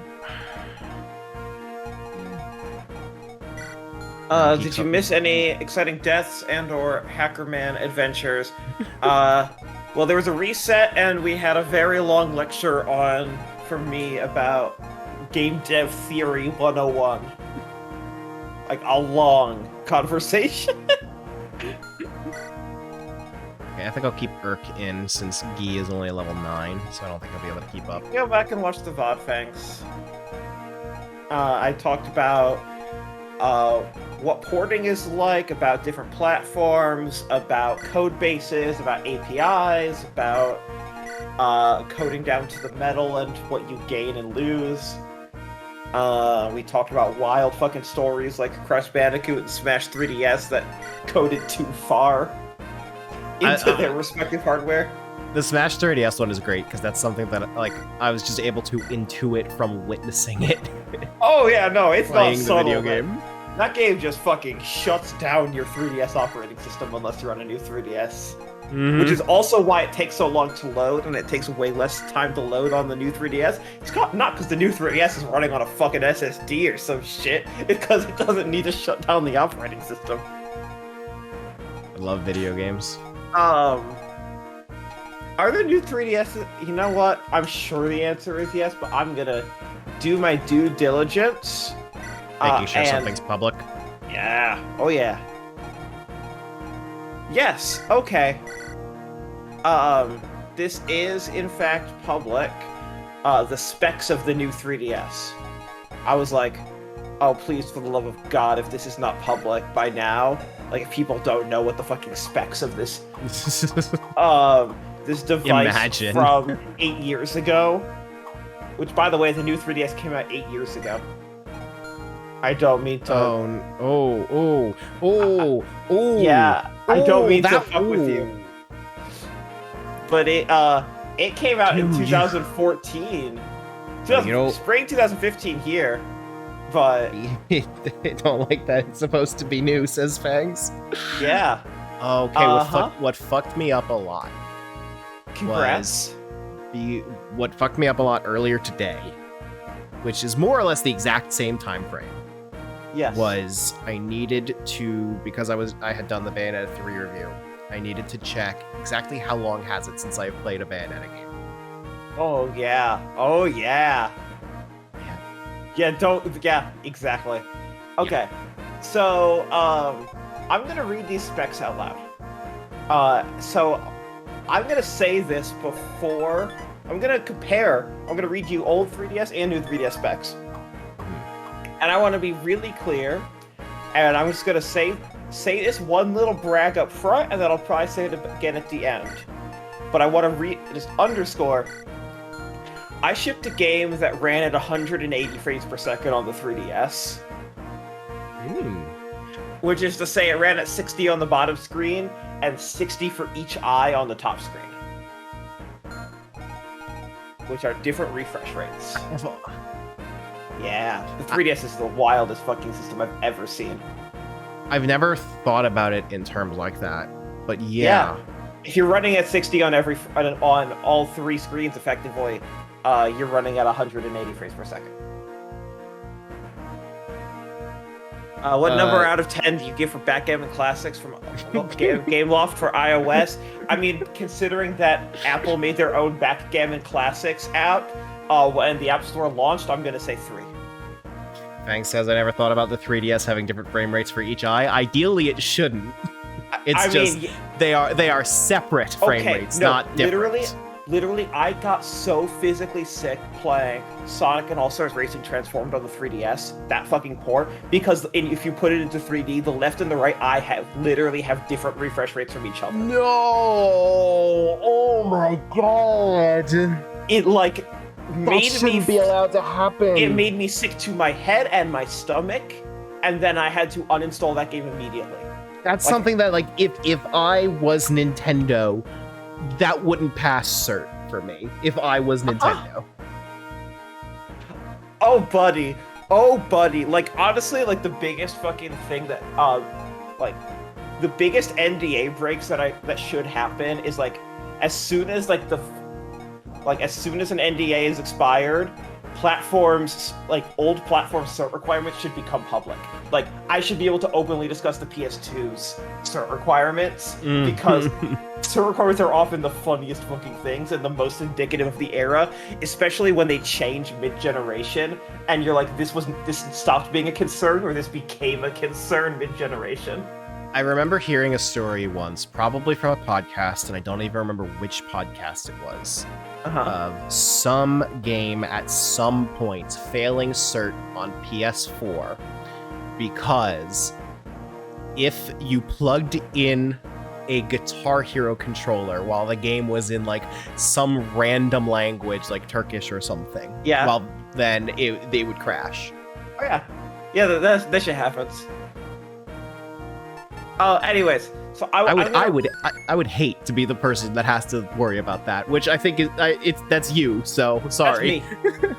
Oh yeah, well that's my job. So, all right, we're gonna talk about the 3DS specs, and I want to be very clear. Real quick before you get into this, I'm gonna hit start where there might be some quick dialogue, so I just don't want that to interrupt. Okay, I will wait. Yes, the fucking. Now I joined the battle this time, Mark. I can't wait. This brings back memories, doesn't it? Kind of like we're back with Lindis' Legion again. Okay, Mark, guide my arrows true. I have no idea why Will is the one that got to speak there, but alright. Okay, so I'm gonna take stock of the map, and... So, 3DS. Yes, okay, so the, 3DS is... When I first heard these specs as a developer, because, like, I'll be honest, as a customer, I don't really care about the specs. Who fucking cares? What do the games look like? How do they run? What do they feel like, right? Yeah. Basically... as a customer, I can be interested in the specs, because I can... Like, if the specs come out and they're garbage, then it's like, okay, I guess... I mean, you're gonna look at these and be like, how did anything run? Yeah. And this is a very good question. As someone who's worked on the 3DS, I can't talk about how to get it to run, but I can say, how did anything run? Okay. Fuck, I forgot to get a door key. Fuck. I'm not counting this this as as resolution. Right, so resolution was 240p each screen, right? I mean, if you measure height, yes. So... I hate talking about the 3DS because of this. Yeah, Everything I know about how to measure game specs doesn't make sense on that thing. Yes, exactly. So the top screen, each eye, or on 2DS, just the top screen, because again, it doesn't have those multiple projection, is 400 by 240p, and then the bottom screen is 320 by 240p. So it's just an extra 80 pixels on the top. If you want to look at how, like, the actual widescreen to 4:3 differentiation of, like, the physical scale of that size, that is only 80 pixels. Right. You can fucking count those pixels very easily. Or not very easily, like, you have to lean in, but yes. Yeah, okay. So, on the original 3DS, the processor, there were two processors. There's two processors in the 3DS that you have to use both, or else you fucking suffer. On the original 3DS, 268 millihertz dual-core ARM11 and a single-core ARM9 at 134 millihertz. Did I not deploy Nini? What am I doing? What is going on with me? I have no idea what you're doing. But anyways, or megahertz, not millihertz, but like, to specify, a megahertz is so fucking tiny. And then the processor on the new 3DS goes from 268 to 804 megahertz quad-core ARM11, but the single-core ARM9 is the same. That is the single biggest leap. Okay. For graphics, there is a 268 megahertz Pika 200 GPU in there, which is almost literally nothing. You know, fuck graphics. Especially when you need to render something 3 times. Graphics aren't important in a video game. For memory, for RAM, so this is very interesting. The hardware for the original 3DS has 128 megs of RAM. That's not a lot. Of which 32 is reserved for the OS. Oh, fuck off. So you have under 100 megs of RAM for every game that ever shipped on the 3DS. Unless you're Masahiro Sakurai. Yeah, then he gets 128. Yeah, and that's the only game that did it. Like, the only game. Also, that RAM only goes at the speed of 3.2 gigabytes per second, which is tiny, even when it ships. On the new 3DS, it's double memory and double capacity. So it's 256 megs of RAM, of which 64 is reserved for the OS. Oh, for fuck's sake! What? Okay, this has to be. You're not allowed to say. But how the fuck? How the fuck do they make their more RAM go to the OS? What the fuck did they do? Is that all from Miiverse? No, that's not from Miiverse. Okay. I'm gonna respond to that question that I can't directly answer with a feature list that is definitely not, I'm gonna name the 2 software features that the OS has, that the new 3DS has, and you can intuit whatever you want. Face tracking, auto stereoscopic 3D, and automatic brightness adjustment are 2 features that are on the new 3DS. Okay, that makes sense, I guess. I want to say that it shouldn't double the RAM, but when we're working with such a small amount of RAM already... Anyways, it also goes at double speed for 6.4 gigabytes per second. Mm-hmm. Let's see here. Those are the specs. That's it. That's everything you'd have to work with as a developer. Beautiful. You have for any game that was not new 3DS only, of which there were a few pieces of garbage on the eShop because Unity worked on new 3DS only, because Unity couldn't fucking export for old 3DS because what you had to work with from the Unity engine itself, like its own fucking compile systems, needed more power than the 3DS, which begs the question, so how much power did you have left once Unity was running on the new 3DS? And the question is, the answer is a smiley face emoji and the letter NDA.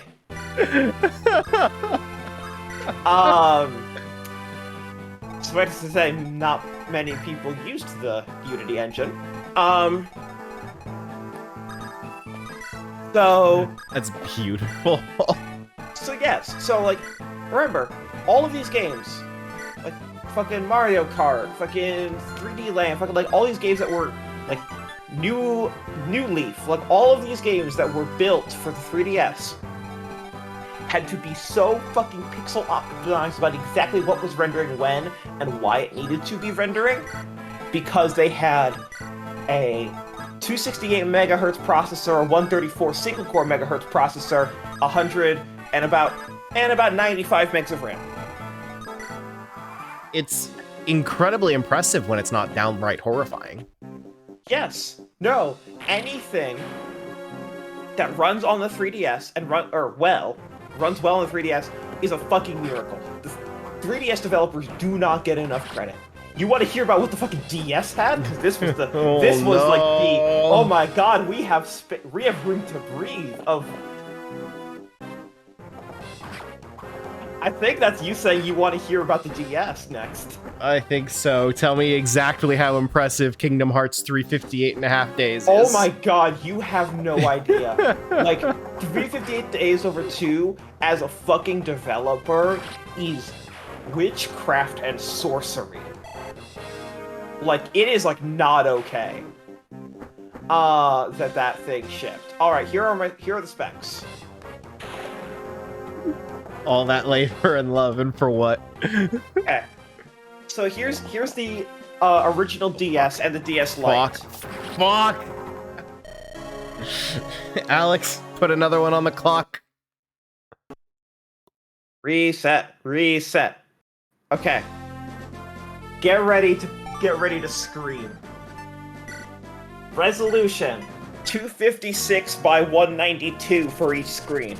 Okay, it's not too surprising. 2 processors. One at 67 megahertz processes gameplay and video. One at 33 megahertz processes audio and Wi-Fi. Okay, so anytime that megahertz is brought in, that's stuff that I don't have any personal experience with, so... Nothing. Alright, let me... Gotcha. Do you know what processor your computer runs? I know it's in the AMD Ryzen series, which is like one of the is it a Ryzen 5? Or is it like a Ryzen 9? Sorry.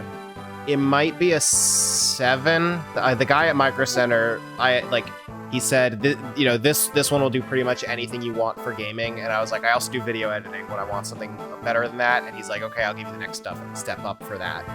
So I don't know off the top of my head. I'm gonna pull you the average ass Ryzen 7 5700G, which is, if it's not what you have, it is pretty much what you have. It is pretty much what you have. That is 3.8 gigahertz. Okay, giga is substantially more than mega. I know that. At 8 cores. And so cores, the CPU is the part of the computer I know the least about. Okay. So if cores. There's 8 cores. Yeah. So sorry, go ahead. It'll be faster if you just explain it. Yeah. If I get an 8-core processor, it is not 8 different 3.8 gigahertz processors. It is 8 different units. It's divided up into 8 things that can all be threaded independently. So it can basically be crunching 8 different sets of numbers. Like, it can basically be running 8 different processes codependently, and it all adds up to that level. Okay. And a lot of really, really unoptimized apps might just be single core, and therefore it can only possibly use 1/8 of your CPU. But boy howdy, is it still going to get hot like it's using your whole CPU, and then your fan is going to go whir, and you're going to be like, I'm barely doing anything. Yeah, because one part of the computer is running at max. Exactly. Even if it's wildly unoptimized. Yes, one physical core of your CPU is going wild. Mm-hmm. So that's what a core is, right? So on the 3DS, there's come on! I had Fiora in the one exact spot where she would have been hit. Yes. Oh my god. So on the 3DS, there's 2 cores. There's 2 processors, one of which is 2-core, and that's basically your gameplay processor. And so you have to effectively throw different processes at each core, otherwise you're fucked. You're only using half the power, right? You have to be able to what's called multi-core thread between the 2. Okay. On the DS, you don't have to do that because there's only one fucking core, and it's at 67 megahertz. Right. And so that's not so. Okay. Giga is the next step up on prefixes from Mega, right? Yes. Yep. Okay. So what did you say the Ryzen was at? 3.8. 3.8 Giga. So the Ryzen can do roughly. I can't do math. I know a giga is 1,000 mega. I can't do math. 400. It's a lot It's more. 407. It's 475 meg per core. Okay. This is 67 for the entire processor for the DS. Mm-hmm. Neat. That is all gameplay and rendering because there's no discrete graphics anything. So that is 67 megahertz clock speed renders your entire video game at every frame. So now, this obviously is wildly, wildly less than anything on the market right now. Yeah, because it's a 2004 release system that was developed in 02. But in comparison to stuff that was on the market at the time, obviously it's portable, so it'll be on the lower end. But was it, like, hilariously on the low end of things? It was pretty frustratingly on the low end relative to the PSP. Okay. It was, I mean... Okay, so... This is very funny because, like, what is Nintendo if not two X's slapped together with duct tape? Like, the Wii is just the GameCube twice, the DS is basically just the GBA twice. Yora's about to die again because I didn't think about how, Great. the You're too busy thinking about hardware now. It's fine. I was, yeah. Okay. She's dead. So, you want to guess RAM. The 3DS had, 128 megs of RAM, of which 32 megs were reserved. Hmm. What do you think the DS had? Not a lot. I will promise you, none of it was reserved for the OS. Okay, well, going by numbers that computers usually use, I'll guess 64. 4. Oh. You have 4 megabytes of RAM for the entire Nintendo DS. Don't like that. Technically, it was expandable via the GBA slot, but only one application or one piece of software ever used it. Do you know what the one thing DS software is? I do know because I owned it. It was the DS Internet Browser. Yes, it sure was. It needed it needed extra RAM. Sure fucking did. Fun fact, back in the good old days of the Super Smash Bros. Brawl Dojo, the first time a character was ever revealed for the first time on the dojo, like a brand new character, being Ike, I saw it on the DS Internet Browser in a hotel. Fuck yeah. By the way, not that anything ever used it except for, like, saving your birthday or anything, but it did technically have 256 kilobytes of flash memory. Good. I'm gonna pull up the DSi now, which I believe had revised specs. So that I never actually owned a DSi, so this would be interesting. Yeah, it had 4 times the RAM. It went up to 16 megs. Oh, wow. Big spenders. Oh yeah, big spenders. I sent Fiora on the left this time, by the way, so she won't die to the same archer again. The primary processor did get a double the clock speed at 133 megahertz. Okay. So it's double the main processor speed. It's 4 times the RAM, and it has 256 megs of internal flash memory, and then it supports SD cards.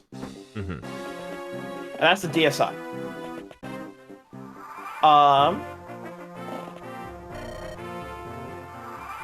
I mean, DQP, it didn't just have DSi, it also had the worst cameras you've ever used in your entire life. I don't know, I had a Game Boy camera. No, the Game Boy camera takes better photos because at least it's doing, like, it fucking leaned into it and designed the style around it. No, fair. That's fair. The DSi tried to have good, like, it had fucking native Facebook integration to post your photos from your DSi to Facebook. Because, again, it's a 2009 device, so, like, they're thinking about that kind of shit. Mm-hmm. And let me tell you, it had a 0.3 megapixel camera.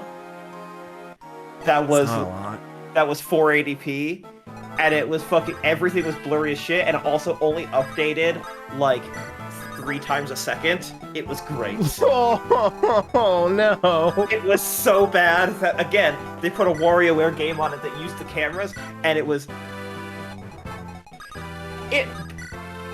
very curious whether or not it was, the system's cameras were downgraded before launch, because that thing sure is not playable on the release system. Because the camera does not refresh fast enough to be able to play that game. Oh my god. That game is a little bit playable on the 3DS, where it is forcing a better refresh rate on the camera.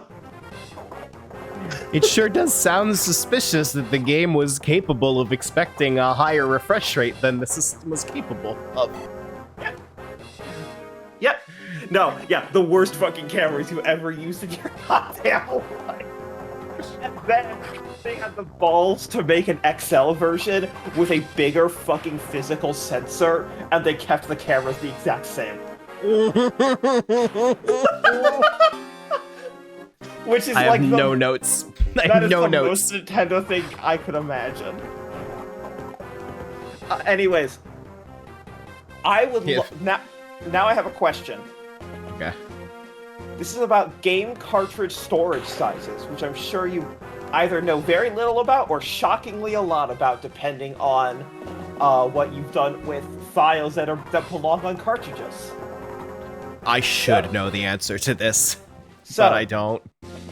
We're gonna go smallest possible cartridge size to largest possible cartridge size for DS and GBA. I would like your guesses. For DS, what do you guess the smallest possible cartridge size is? I could cheat and go into the menus of my RetroArch right now. No, you may not. No, I may not.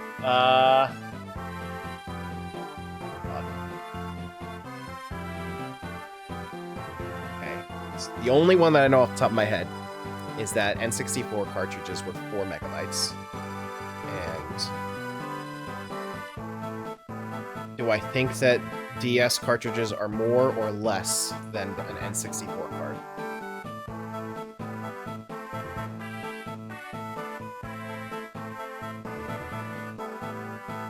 I'm going to be extremely generous towards Nintendo, which is probably a mistake, and I'm going to say DS cards are 16 megabytes. As the smallest? Yeah. The smallest DS game cartridge size is 8 megabytes. Okay, so I wasn't as wrong as I expected to be. What do you think the biggest is? And I'll give you a hint.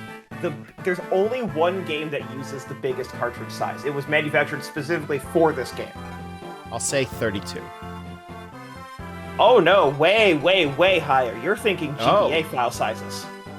Okay. 128. 512. Wow, what game's that? Ni no Kuni. That makes sense. Ni no Kuni had a fucking DS version, and let me tell you, it was a really good DS version. Wow, that's wild. The biggest games on the DS prior to that had been 256.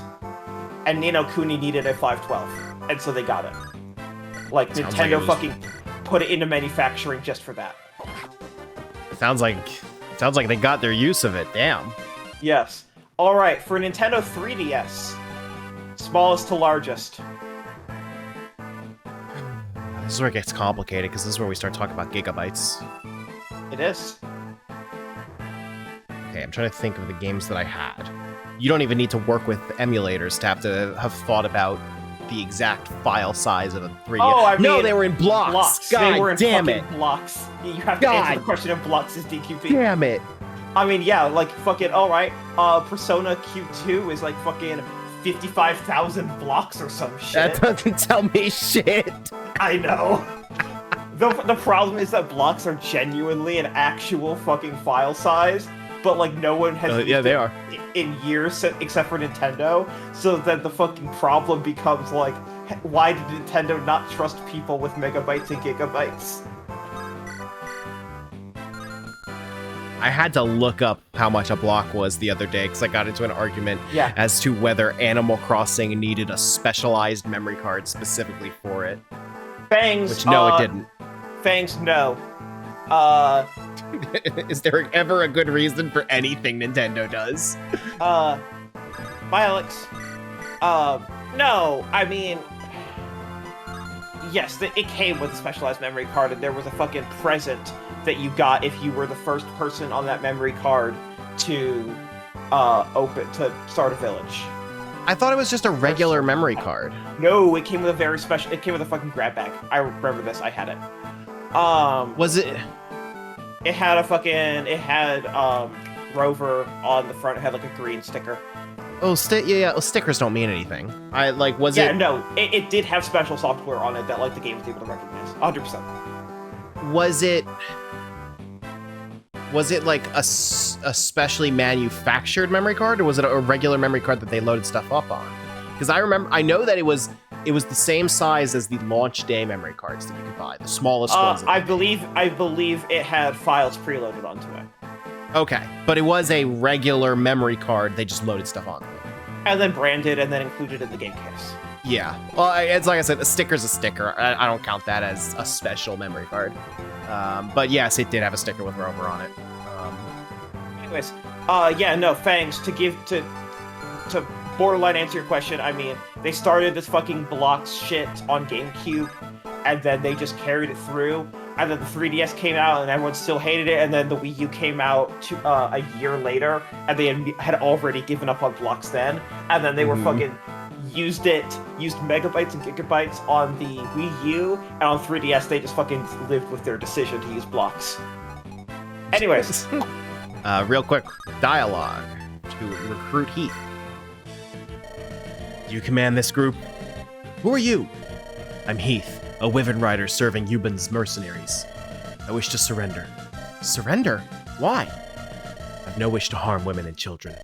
I'm a soldier, but I'm trying to be human too. I understand. However, as you know, we're under attack. It will be hard to guarantee your safety. No, that's fine. I'll fight alongside you. Yet, I will stop Commander Euban's when the moment comes. With this, my lance. All right. That was quick. Yeah, so storage capacity for a Nintendo 3DS cartridge. It's gotta be at least a gigabyte, right? That is the minimum size, yes.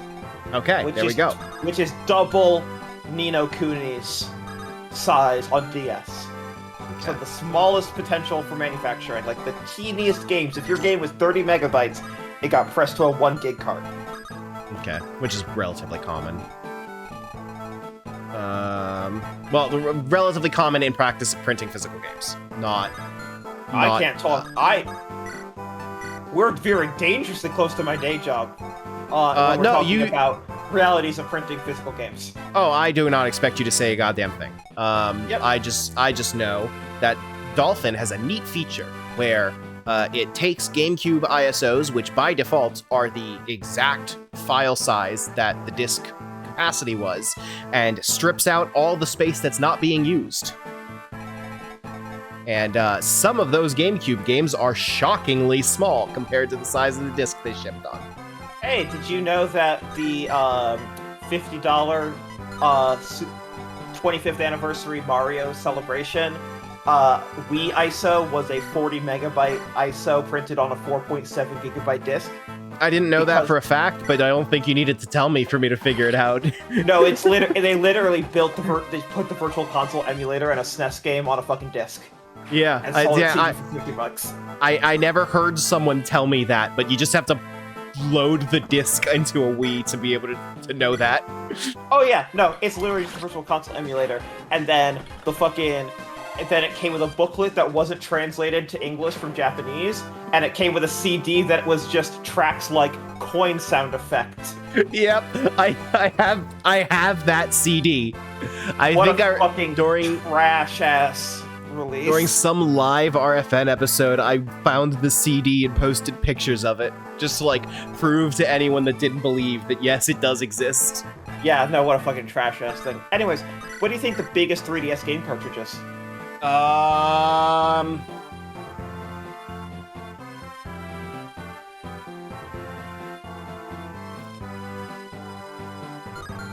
I have a couple of 3DS games that are not in storage media that 3DS games are supposed to be, but I'm trying to desperately remember.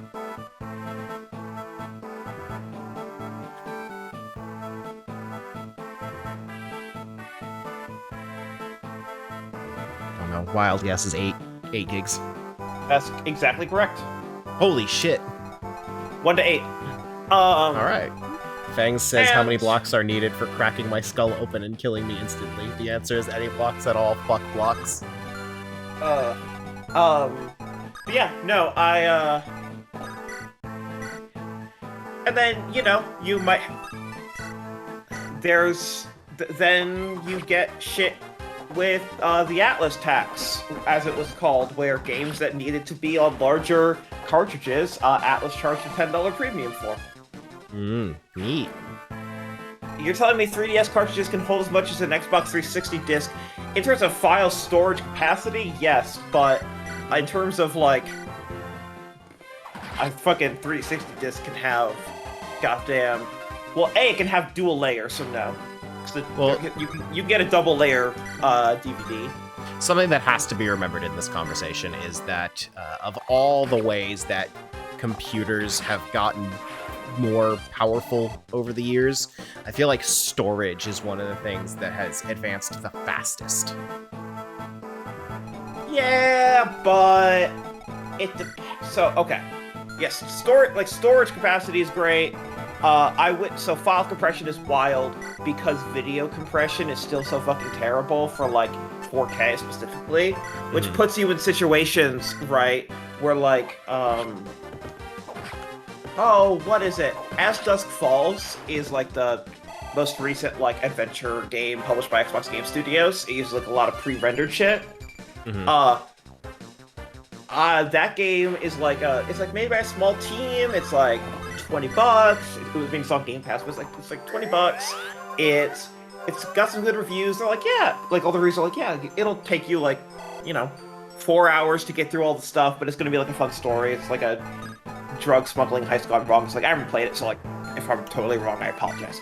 But what I will say is when I went to go download it, it was like, all right, it's gonna be 80 gigabytes. I was like, excuse me? Neat. The fuck it is!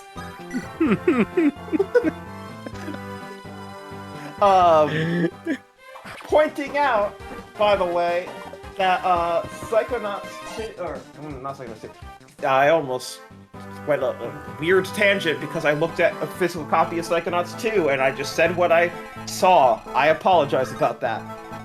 Because Xbox discs can only hold, Is that information public? The storage capacity of an Xbox disc? It must be. Yeah, we're looking on the Wikipedia, 'cause that'll surely be there. I feel like storage capacity is one of the easiest things to become public information. Oh, 100%, and I really just want to make sure it is 100%. Must Fair. be. Well,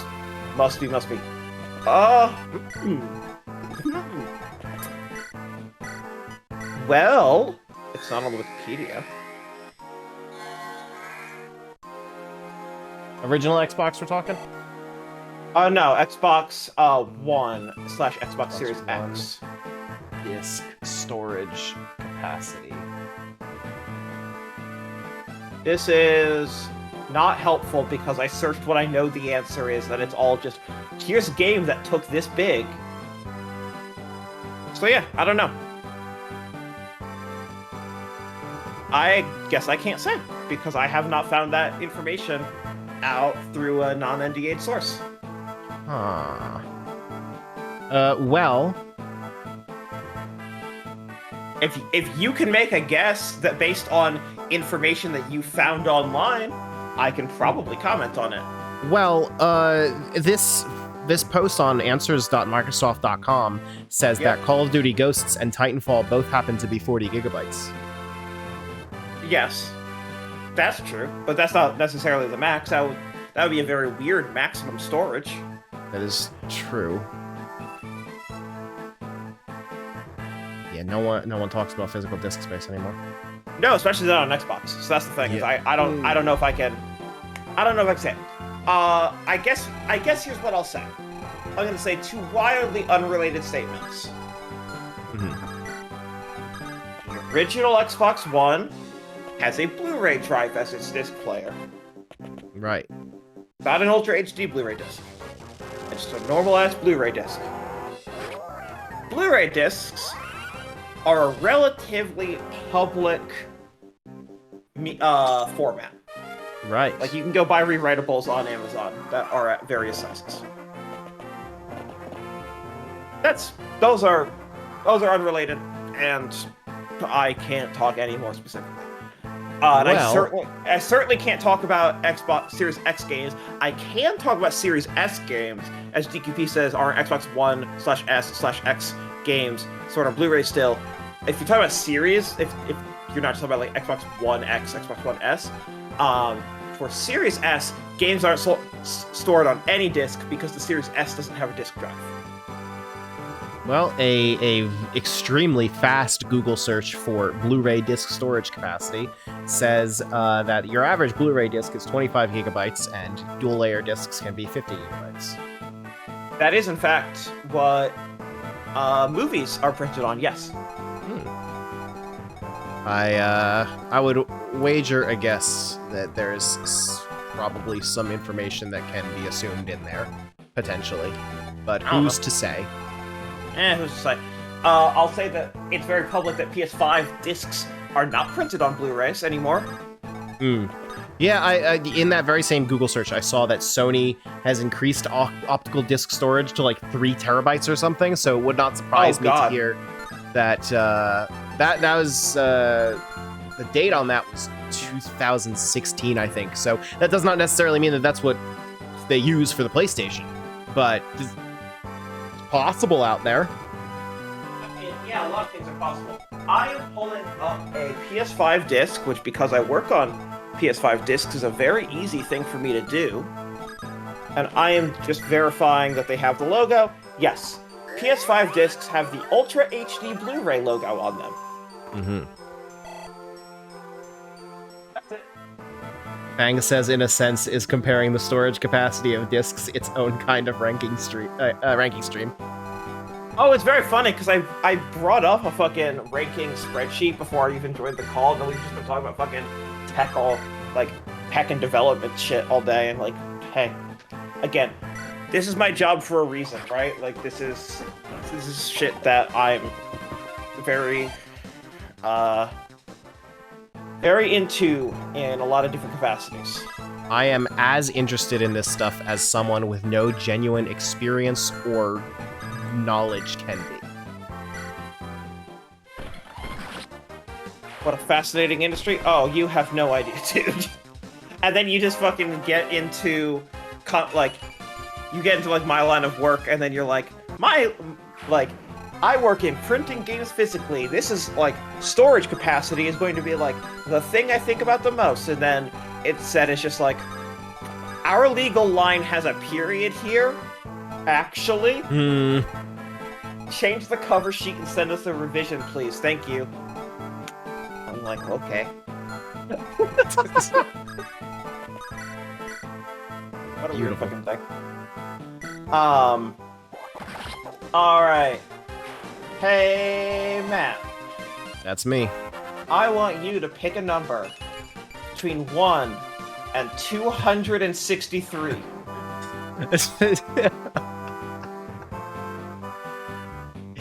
87. 87. I'm asking you to rank. Oh no! Crazy Hamster for DSiWare by Game Line. What the fuck is Crazy Hamster? It's not Crazy Frog. That doesn't tell me as much as I was hoping. I don't know. You should fucking Google it. You should leave off DSiWare to see what comes up. You are. Crazy Hamster. Sure did not get results related to DSiWare. Sure didn't. Got Funny Hamsters compilation. on YouTube. Oh yeah.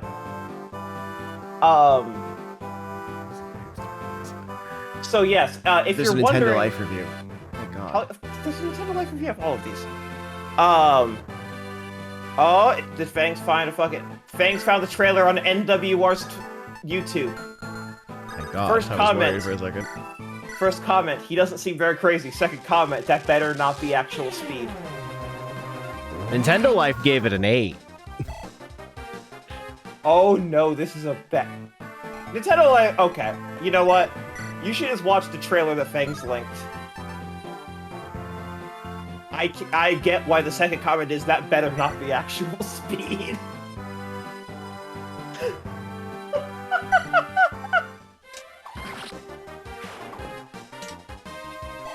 Okay, I've got the trailer on.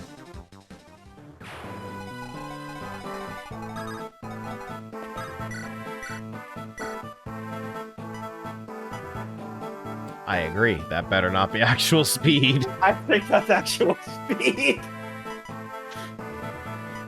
I need a score out of 10.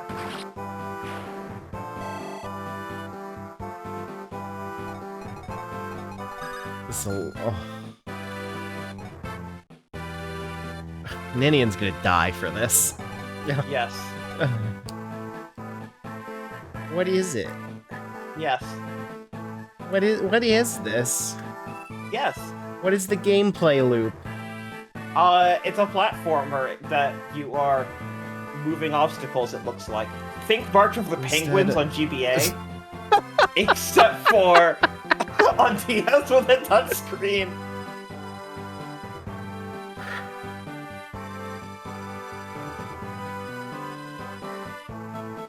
If that's not real speed, 5. If it is real speed, 3. I'm gonna say that's real speed, so I'm gonna put it at a 3.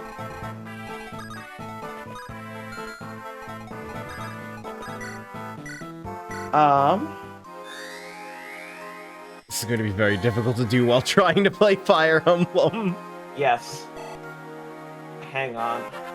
At least when Alex is here, I can play Fire Emblem while he's trying to figure out his score.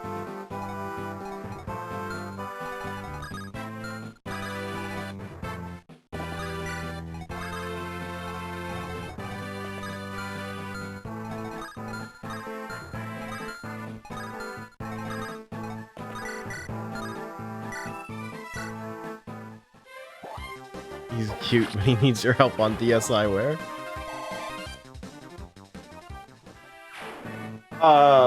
Okay. So that was... Crazy Hamster. By the way, do you want to take a break and, like, change stream layout to one where I can put the trailers on, like, share the trailers on Discord? And then maybe that goes on the stream? Like, we could absolutely do that. If you want to put that as a camera. Then I'm committing to doing this. Yes. I'm looking at the clock, trying to figure out how much longer I want to stream and if it'd be worth it. Okay. In the meantime, I need another number between 1 and 263. 4. 4! I need you to rate 101 shark pets for DSiWare. Fuck's sake, what could that possibly be? What if there were 101 sharks?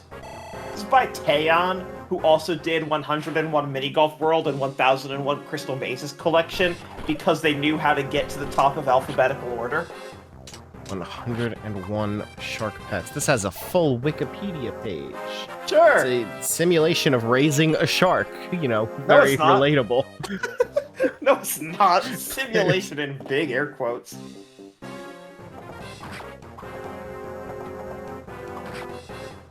Oh, God.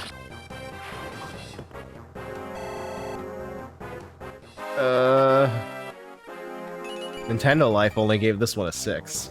I guess so. Oh, that means it's 2. Sorry. Halfway decent features to create a slightly above average. This does kind of look like a 2.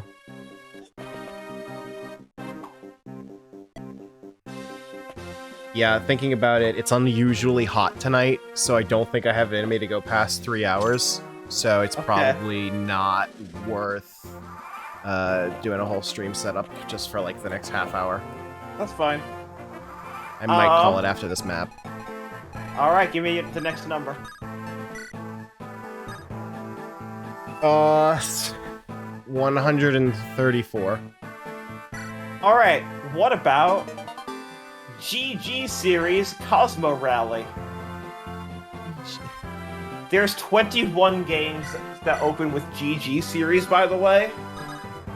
And it's all GG, capital G dot G space, series with a capital S, and then everything after it is all caps. Who allowed DSiWare? I'm gonna say Iwata. Probably. I mean, of course it went that high up. It's a new platform. Raven's probably about to die here, isn't he? I love that. Who allowed DSiWare during Fire Emblem: The Blazing Blade? I mean, it's a pertinent question. Okay, what was the name of this again? I'm googling the trailer now. GG Series Cosmo Rally.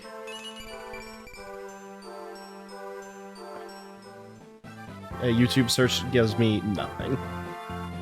Yes. I guess I'm just gonna have to go by the screenshots on Nintendo Life's review. Oh yeah.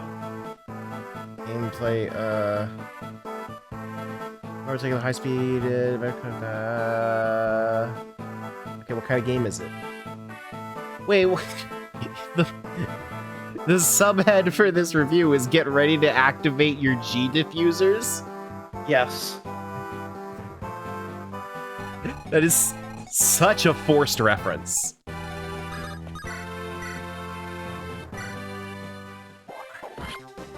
It's like a top-down spaceship racing game? Sure. Sure. Whatever you say it is, dude. I don't know what it is. It has a 7 on Nintendo It's Life. whatever you want it to be. I'll give it a 5. The fact that I can't tell what it is means I can imagine it's not trash. I mean, remember, the I don't remember. The DSi shop didn't have support for trailers. No, I never owned a DSi.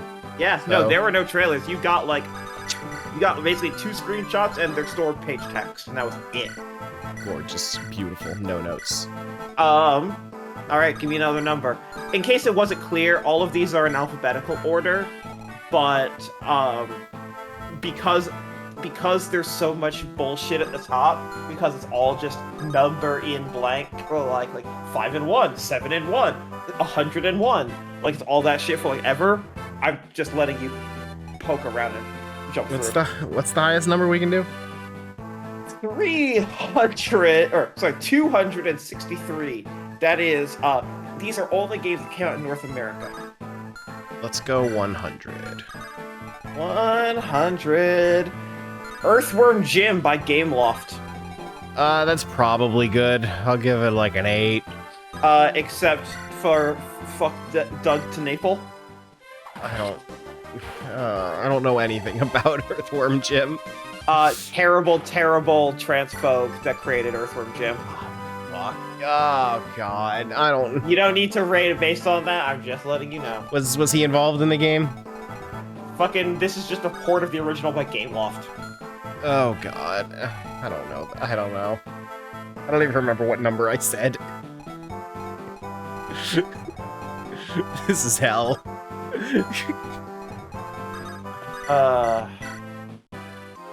You said an 8. Should I just put an 8 down?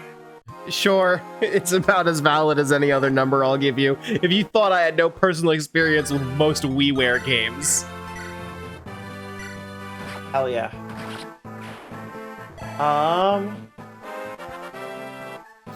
You're leveled up. Okay. So, give me another number. 47. Asphalt 4 Elite Racing by Gameloft. They were already on Asphalt 4 by DSiWare. For Elite Racing. Oh, there's a long play. I can see the whole game. Long play is only 2 hours. Yeah, that's a DSiWare game already. This looks about as good as I can reasonably expect a DSiWare racing game to be. Oh, it's got like, if you hit something, your car spins out and flies into the air. This looks like it could be a real video game. Let's give this an 8. Hell yeah! All right, next number. 83.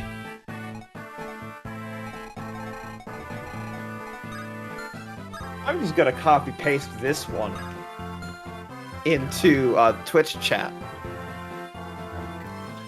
That slash was added by me by mistake.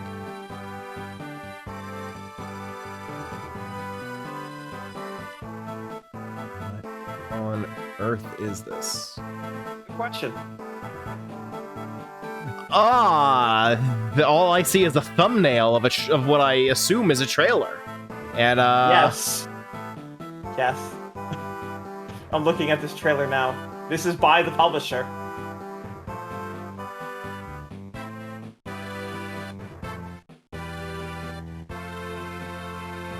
I'm gonna paste the fucking trailer in.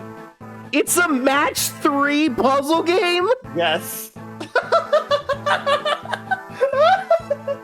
Yes, the reveal is very good on this trailer. 2.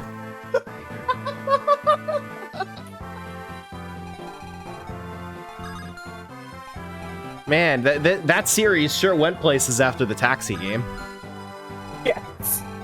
I'm gonna drop that also into the general NWR Discord with no notes.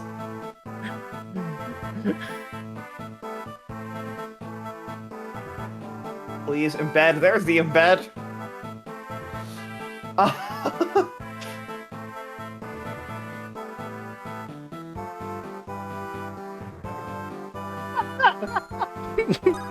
Oh yeah, you are. All right, I need another. Unless you want me to start picking games, because there's some bullshit that I can just pluck out. And it is extremely difficult for me to think up random numbers. all right, I'm not gonna all lie. right. What about Disney Fireworks? Oh fuck that! Good luck I'm finding that one. Yeah, DSiWare Disney Fireworks. I'm begging you, please give me something here. You're a coward for adding DSiWare. It did!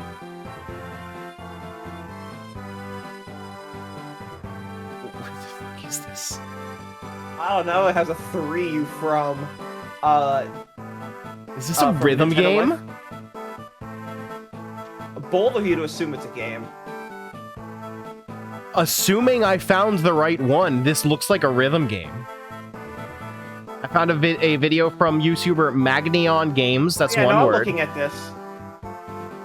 This is a rhythm game, I guess. 6. Except the audio is fucking a nightmare. Alright, what about... I'm trying now to avoid the ones that are published by Nintendo, because you will get there. You will get to Nintendo's crimes on DSiWare. Well, that's a terrifying way to phrase that. Oh, I bet they just did clocks and shit, didn't they? Oh, James says welcome to the club. And is now typing further. Okay, so... I don't want to color your impressions of your ranking. I want your authentic reactions on those streams, so I'm gonna shut the fuck up. Suffice to say that they put out a lot of the stuff on DSiWare, like, it is like the only digital storefront that they really, really very heavily supported. Like, they put out probably like 80 pieces of software / games on DSiWare. So, we will get there. I bet most of them aren't good. But I think a green unit just got a crit. oh yeah. But yeah, we'll extremely get there at another time. For now, Shit, Lynn is very far away from Wrath.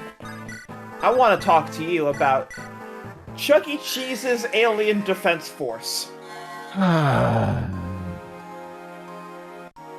I appreciate having the stream open so I can watch your face. I hear the reaction and then I see the face, so I know exactly when I said Chuck E. Cheese and your entire face fell.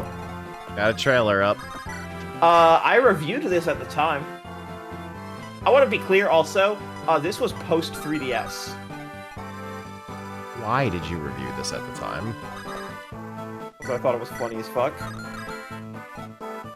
That there were Chuck E. Cheese games coming out in DSiWare, plural. The next one is also a Chuck E. Cheese game.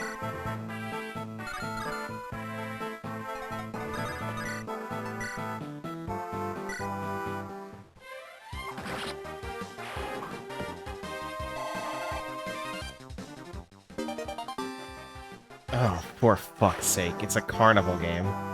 Yes. Excuse you, it's an Alien Defense Force game. With a touch screen. Yes. This is like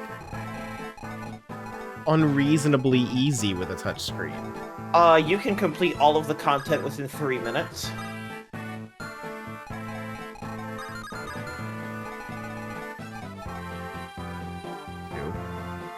Wow, that's double what I gave it when I reviewed it at the time.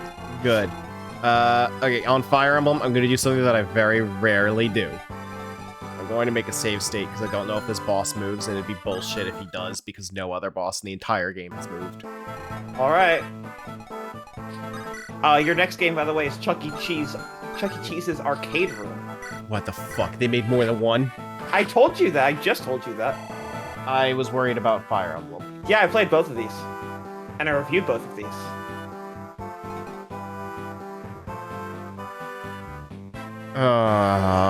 This is at least this has more than one carnival game. This is a 3.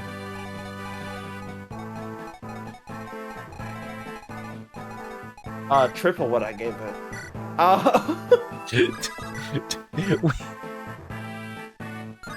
I gave both of them a 1 because they're both absolute dog shit. I believe it. Alright. Let me find another... I'm just scrolling. Let's find a good thing that's gonna catch you off guard. You're gonna get caught off guard, but, you're like, I could expect anything? No. No. You're gonna fucking... It's not gonna be hard to catch me off guard with these, I'll be honest. Alright, I'm gonna paste this, but before I do, I need you to know that this is published by EA, as in that EA. As in Electronic Arts? Yes.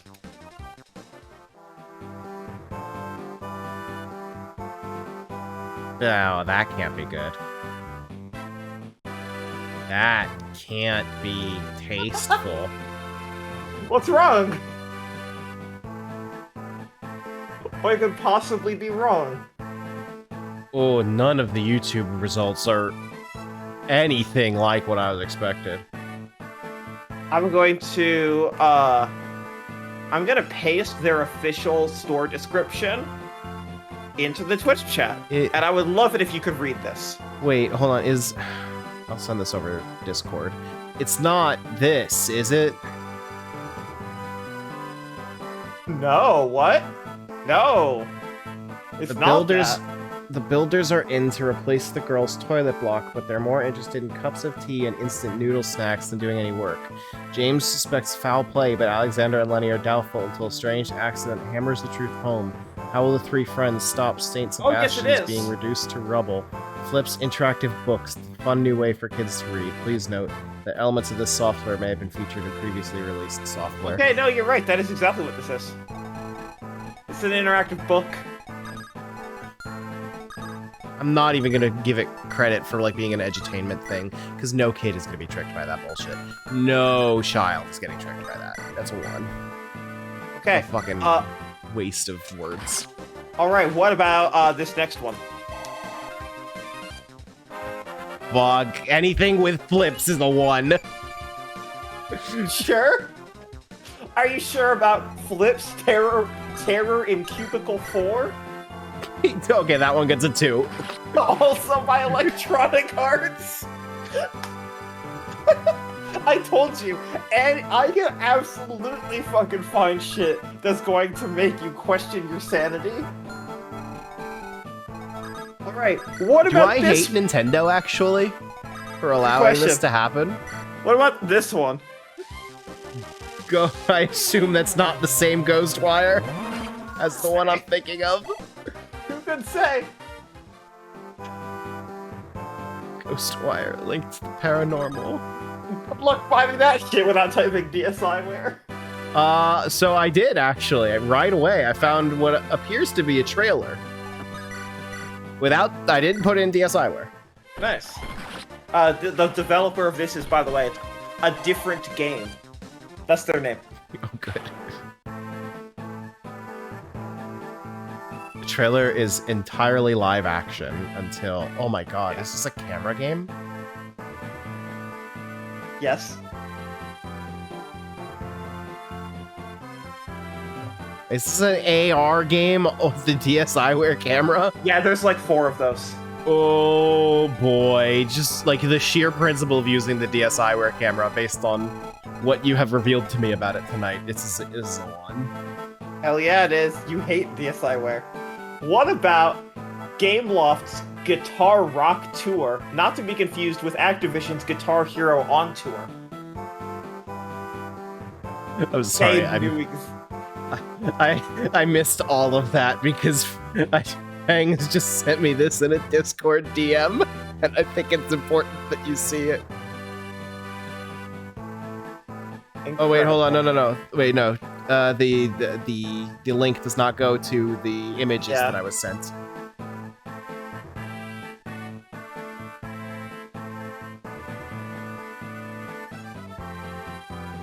Good. Amazing. Amazing. Love it. No notes. No notes.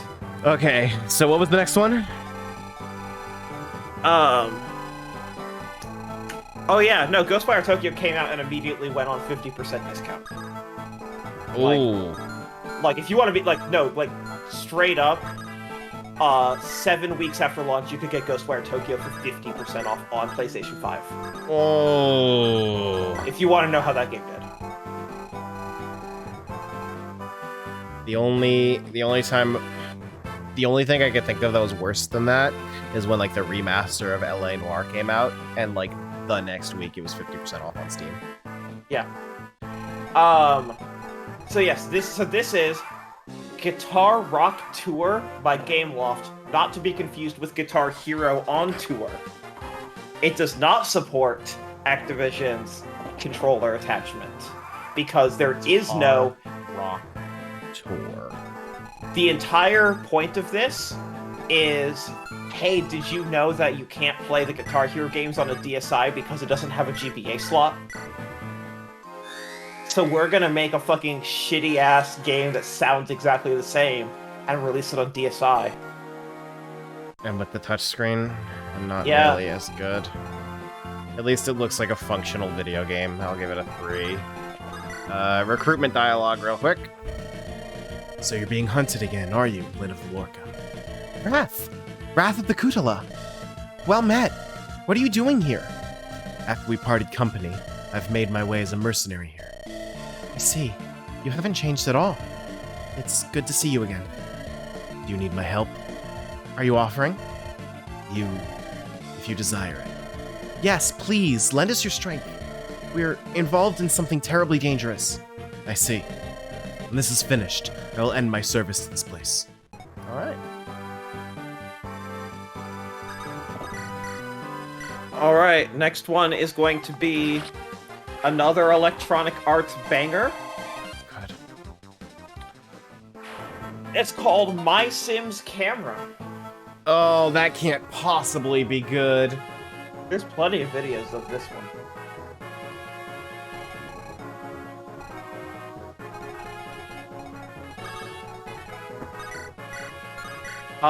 In this one, you take photos, and then you can put My Sims on those photos.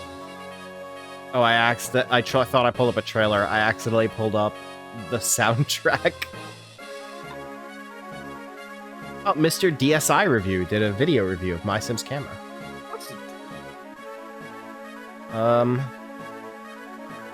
It does look like a My Sim.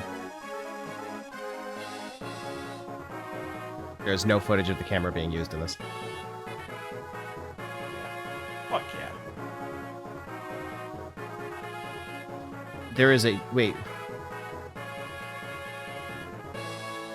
Why does the title of this video for My Sims just have anti-piracy? It's one of the soundtrack. What the fuck? I don't know. I can't find any actual footage of this game. Great. Okay, what is it? A DSiWare camera game of some sort? It's not a game. You literally take a photo, and then you load the photo, and then you can put character sprites or character models onto your photo.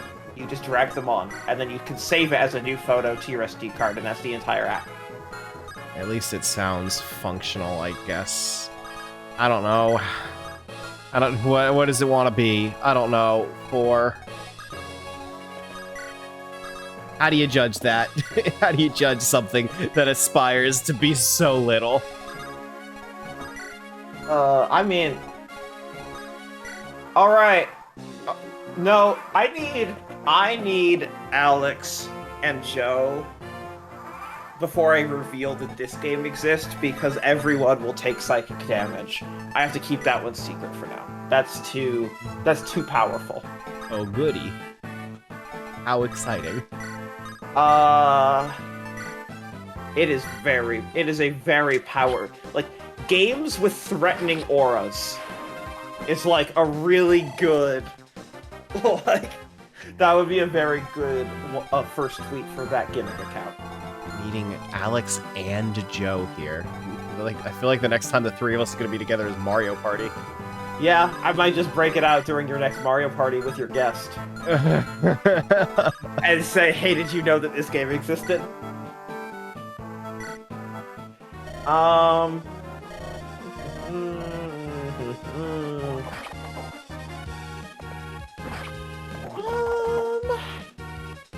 Oof.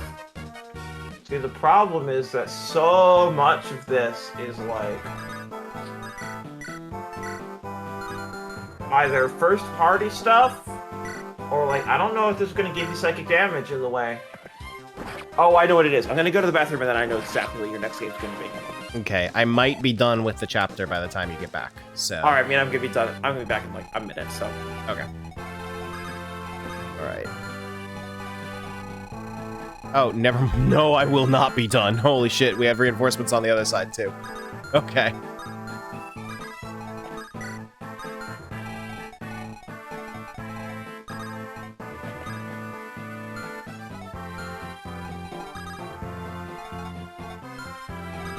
Okay, I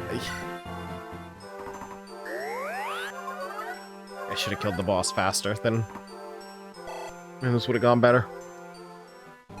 Oh no.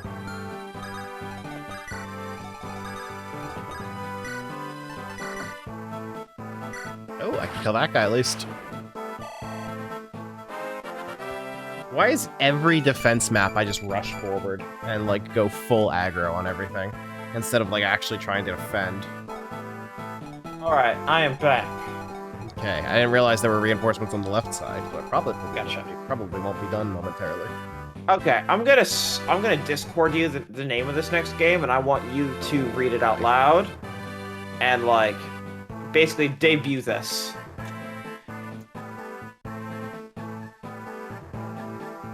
While I watch your face take psychic damage. That is a search engine optimization name if I've ever seen one. What if I told you, yes, that team made it. Yes, that's licensed. No. Blaze Blue. Super Melee Brawlers Battle Royale. Except it's not the Blaze Blue you might be thinking of. BLAYZBLOO.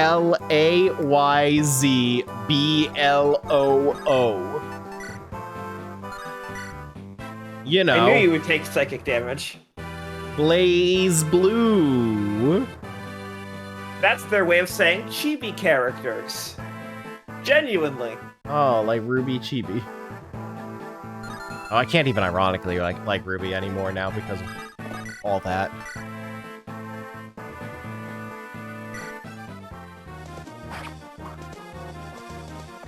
I guess I have to look this up.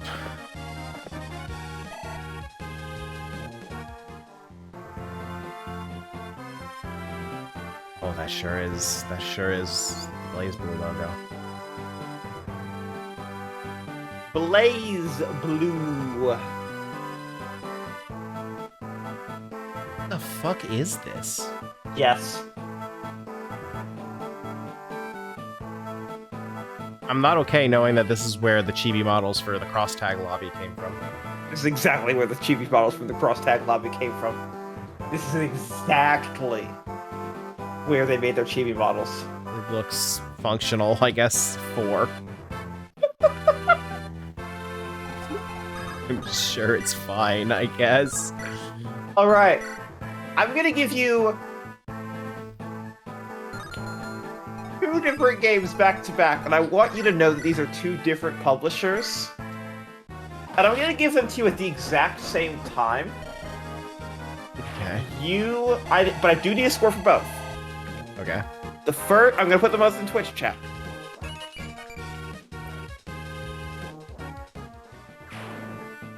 Whoops, there's not a line break. Sorry, there's Balloons. Balloons? And then Balloons Tower Defense. Those Wait, are I two- know what Balloons Tower Defense is. What's Balloons then? And those are both completely different publishers. And then there's another one, a third one, Balloons TD4. All 3 of these were on DSiWare. Okay, I know what Balloons TD4 is. That's odd that 2 and 3 aren't there. What's regular Balloons? I can't just search that. I get Balloons Tower Defense. Yeah, you everywhere can't for search that. Balloons DSiWare. What is that? Yes. Hang on, I will try to find footage and link it to you as a mercy. Oh, looks like we're in a cutscene. Okay, I'll rank these real quick, and then we'll go on with the cutscene. And then probably call it there, because holy shit, how did it get so humid? Out of nowhere. Okay, I'm just gonna link this one. I want you to open that link and enjoy. Oh no. Oh no, there's a monkey. That means they knew what they were doing.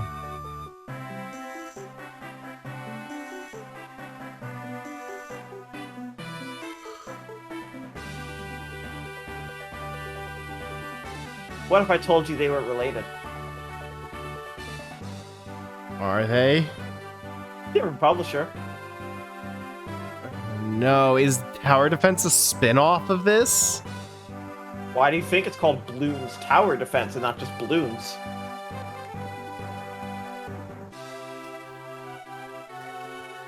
I don't know.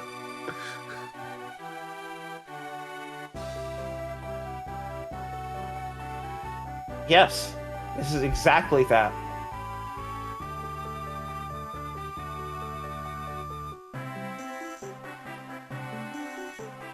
Congrats, you now have knowledge you were never meant to have.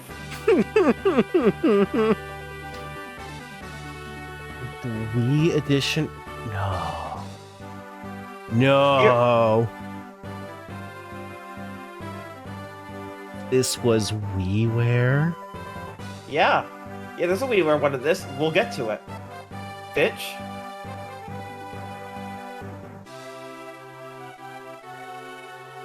Spoilers. Enjoy.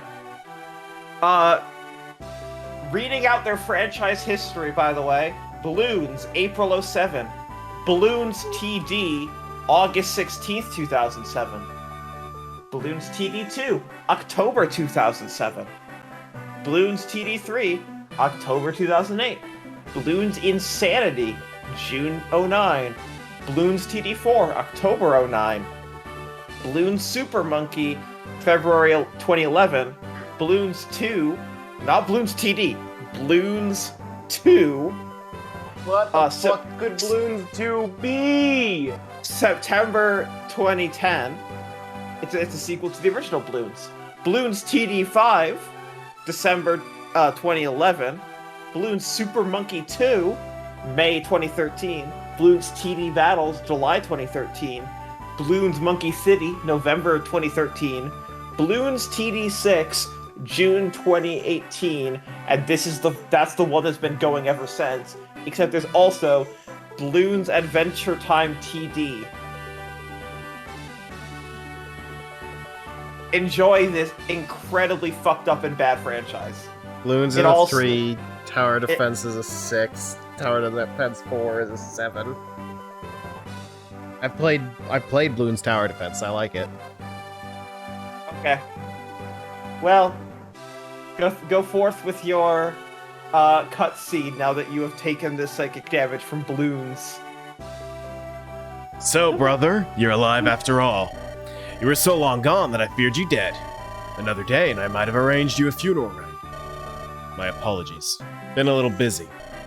Yes, Layla's final report covered much. Ellawood, I am sorry about Lord Elbert. I was powerless to help. No, nothing could have been done. More importantly, do you know of Nurgle?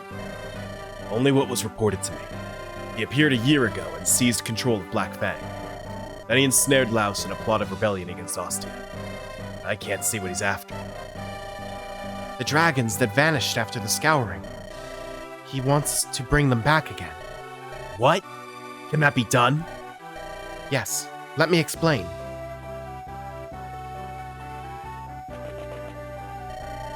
This has even got my brother brooding. He's always been a firm believer in quick decisions, yet he wishes for more time. It's never happened before. It's gone from a simple rebellion to a threat to the human race. We saw it with our own eyes, and yet it's all so unbelievable. Yet it's all true. Yes. I wonder what will happen next. Ideally, we could bring the whole of our lands together to fight as one. It would be a return to the time of the Scouring. However, this all hinges on the existence of the dragons themselves. Unless... Oh wait, that was Ellawood dialogue. Unless dragons are seen in the skies, I doubt anyone will believe us. Right, and one of the dragons are here. And once the dragons are here, it'll be too late. We must stop all of this now. And we're the only ones who know enough to do it. Right. I agree. There we have it. Come on, let's speak to my brother. Mark, Ninian, will you go with us? Yes. Let's just leave Nils dead on the floor. I would sooner not place this burden on your shoulders alone. Yet I can see no other choice before me. Listen, my brother. Ellawood, Lindis, are you determined to act on your resolve? Yes, we're prepared. Me too. I don't care for sitting back waiting for others to act. And you, Mark. My brother and his friends are in your debt. What role will you play? Will you help them? See them through to their coming trials? I see. Then I have no more to say. I will aid you as much as I can. Good luck to you all. And what of the girl? The one we spoke of earlier? Oh, Ninian. It's an honor to meet you, Marquess Ostia. Both Ninian and her brother Nils possess a special power. Is that so? Then I would ask you, do you know where Nurgle is at this moment? Yes, I can sense him. To the east. He is very far. East? Is he targeting Bern next? That bodes ill. Bern is a powerful and militant country. If Nurgle ensnares it, we're done for. There's still time. He is still very weak. Now, we must act. So Nurgle can't act right away, is that it? Yet, what can we? We've no choice but to depart for Bern. If there's time, make your destination Misur. Misur? That's the wrong direction. Go to the Nevada Desert. You may find aid there. What do you mean? Go and meet the living legend. Living legend? Well, we're going, brother. Take care of yourself. And Marquess Ferre, too. You must be Ellawood's support and strength. I know. This has all gotten so out of hand. Still, it's not entirely hopeless. Lord Elbert's death need not be in vain. We won't lose. You're beginning to sound reasonable. Hey! What is it? You're coloring. You don't look so good. Something wrong? I just heard a tale that would frighten anyone. And I think that the future rests on the shoulders of a man like you who lives so haphazardly. I realize that my life's been too short. Is that any way to be? And I was worried about you, too. You should get going. Your friends are waiting. Pardon my overlong visit. I'll take my leave of you then, most honored elder brother. Hector, what is it? Remember, I have not given you permission to die. Heed the orders of your Marquess and return to me alive. I'll bring you a tale you won't believe. Mark my words, brother. I shall return. All right, next time. Chapter 23, Living Legend. Oh boy. Yeah, it out of nowhere, it got to be 70 degrees tonight and 90 degrees. Jesus. 90% humidity. No idea where that came from. It was 40 degrees last night. So Yeah, fuck that. I might need to set the air conditioner back up at this rate. Oh boy. Well, Seren, thank you for joining tonight. It's always easier to do streams with someone, and you find a way to make them more difficult than ever. Thank you.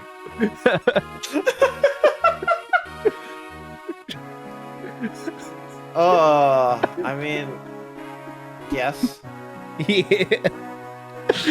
Genuinely though, yeah, thank you. It's certainly been entertaining, and I can't find it in my heart to admit that I enjoy the ranking, but I will not be revoking your permissions to join the voice channel. Again, that's the thing, is like, everyone enjoys the ranking. People find the ranking like psychically exhausting, because it's not about like having to give a score that's exhausting. It's learning what the fuck came out that's exhausting. Yeah, Which is also why, like, DQP says you do realize her uncle works at Nintendo, right? Oh yeah, definitely. It's like, no. The reason that, like, if you go back and watch Don rank every single WiiWare game in one sitting, it's because he's played them all, so none of it surprises him. So he's just like, that's the score, that's the score, that's the score, that's the score, that's the score, that's the score, and we just blaze through it. And, like, we laugh at some things, but, like, we're not stopping every game to be like, what the fuck is that bullshit? Yeah, like, literally every single game on this list I have to Google to have any idea what it is. Oh yeah, I mean, I also purposely gave you absolute horseshit though, so like, again, your overall DSI average is not gonna be a fucking 2, although tonight's definitely was. Because I gave you, here's Electronic Arts publishing a book for 4-year-olds, and here's some Chuck E. Cheese carnival games on the DSiWare that take 3 minutes to beat. I feel like if I keep having this open voice channel, then DSiWare ranking will haunt me for like the next several years of Smashterpieces. Which, in fairness, it'll be a lot easier when I'm not streaming Fire Emblem of all games. Yeah, I'm just keeping on your toes, making you think about how much fucking processing power the DS has. Okay, And that legitimately, I was 100% all invested in that stuff. So, oh yeah, I mean, look, you fucking, you don't even want, you're playing a GBA game right now. Hey, did you know that? Guess the fucking RAM.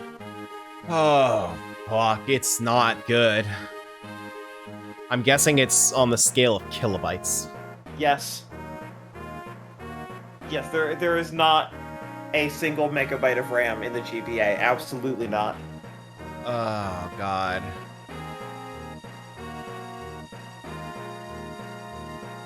$32. No, there's 32 inherent. There's 96 kilobytes of VRAM that's internal to the CPU, and then there's a 256 kilobyte DRAM accessible. So no, it's a fair bit more than that, but Okay. I almost said 512, and then I was like, Oh, no, that that's would've way been too way generous. over. It would have been way over, but also mathematically, I think more accurate. No, but barely no. CPU 16.8 megahertz. Boy. No GPU. No, and I think no dedicated sound processing either. There is a dedicated sound processor, yes. Oh, interesting. Dual 8-bit DAC for stereo sound called Direct Sound, facilitated by AMP-IR3R60N, plus all legacy channels from Game Boy. The DACs can be used to play back streams of wave data or to output multiple wave samples processed or mixed in by software by the CPU. So no, it has a dedicated dual sound DAC. Okay. All I remember is that, well, I guess it would have had to be able to have a dedicated sound processor if, like, there are extremely limited voice lines in some games. Because, like, literally Super Mario Advance had voice acting. And also, there's there's a GBA sound font. Oh yeah, that much is obvious. How many fucking trumpets have you heard on the fucking GBA? Not a lot. Oh, you should go fucking listen to Pokemon. I've heard. No, I've heard the same trumpet on GBA quite a bit. Yes. Yeah. 100%. Yeah, my main frame of reference for the sound was remembering what they had to do to Super Mario World's soundtrack. My favorite is that they put a stereo sound processor in it and then a mono speaker. Yeah, what the fuck was up with that? I mean, this game has stereo sound. Fire Emblem has stereo sound. Yes. It's GBA wild. player. Or the Game Boy player. Game Boy player and headphones. It's really nice on my modern surround sound system. Yes. Which, by the way, I've said this before and I'll say it again. Game Boy Advance games with a subwoofer, it's an experience like no other. Oh yeah. No, I mean, look, you fucking talk about, yeah, Game Boy Player is literally a Game Boy Advance. Like, it is the entire hardware. So with its perfect emulation, it's just the fucking disc has bad software. So it fucking emulates poorly, like it puts things on like a bad scale filter or whatever, but like the hardware is not emulated, it is perfectly run. There's one thing I want to bring up. I guarantee you already know this, but I need this on stream so people believe me when I say it's a thing. Here in Mario and Luigi Superstar Saga. Oh yeah. I'm guessing you already know what I'm about to do. Oh, I'm like 99% sure. There is the Rumble feature. Yes. Yeah. There's Game Boy Advance game. Yeah, there's about 4 games that have Rumble for the Game Boy player. 100%. It's fantastic. And from what I understand, it also messes like it causes like some performance issues in the games that it supports because like the Game Boy like the amount of processing it has to do for it. Yeah, the RAM. Yeah, because you're having to send Rumble commands not through a dedicated, like not through anything dedicated. It's all custom code, which per game, which means that is code that the CPU and the RAM are looping. Like it is running that code and it is processing it in order to get the Rumble. But because it's a quote-unquote, like, it's a full-length RPG, they wanted you to be able to play it on the TV if you wanted to, and this hardware had already released, so they're like, fuck it. Here you go. Absolutely beautiful. Rumble. You love to see it. All right. So, everyone, real quick, here's a look at our schedule for the rest of the week. Joe is not feeling well today. That is why we swapped Fire Emblem and Sonic Boom. So assuming Joe is feeling better on Thursday, we will be getting back to Sonic Boom Rise of Lyric, hopefully for the final time. I really hope for the final time. Oh, you probably have one more stream after this one. Neat. Sorry. Neat. And then on Friday, again, assuming Joe is feeling up to it, Joe is going to be dragging Xander through Clock Tower, a classic horror game that Joe likes a lot, as part of the general Halloween spirit. And then I believe that there was talk of us doing something next week as a Halloween stream, but I believe the only day that's open for that is Halloween itself. And I'm not free on Halloween itself. So I don't know if that's happening. Ooh, spooky. But anyway, thank you so much for coming by, everyone. We are going to call it a night there. So, everyone, have a wonderful night. I will see you again, hopefully on Thursday. Oh god, I didn't pull up the stream. Bye, everyone. Alright, good night, everyone.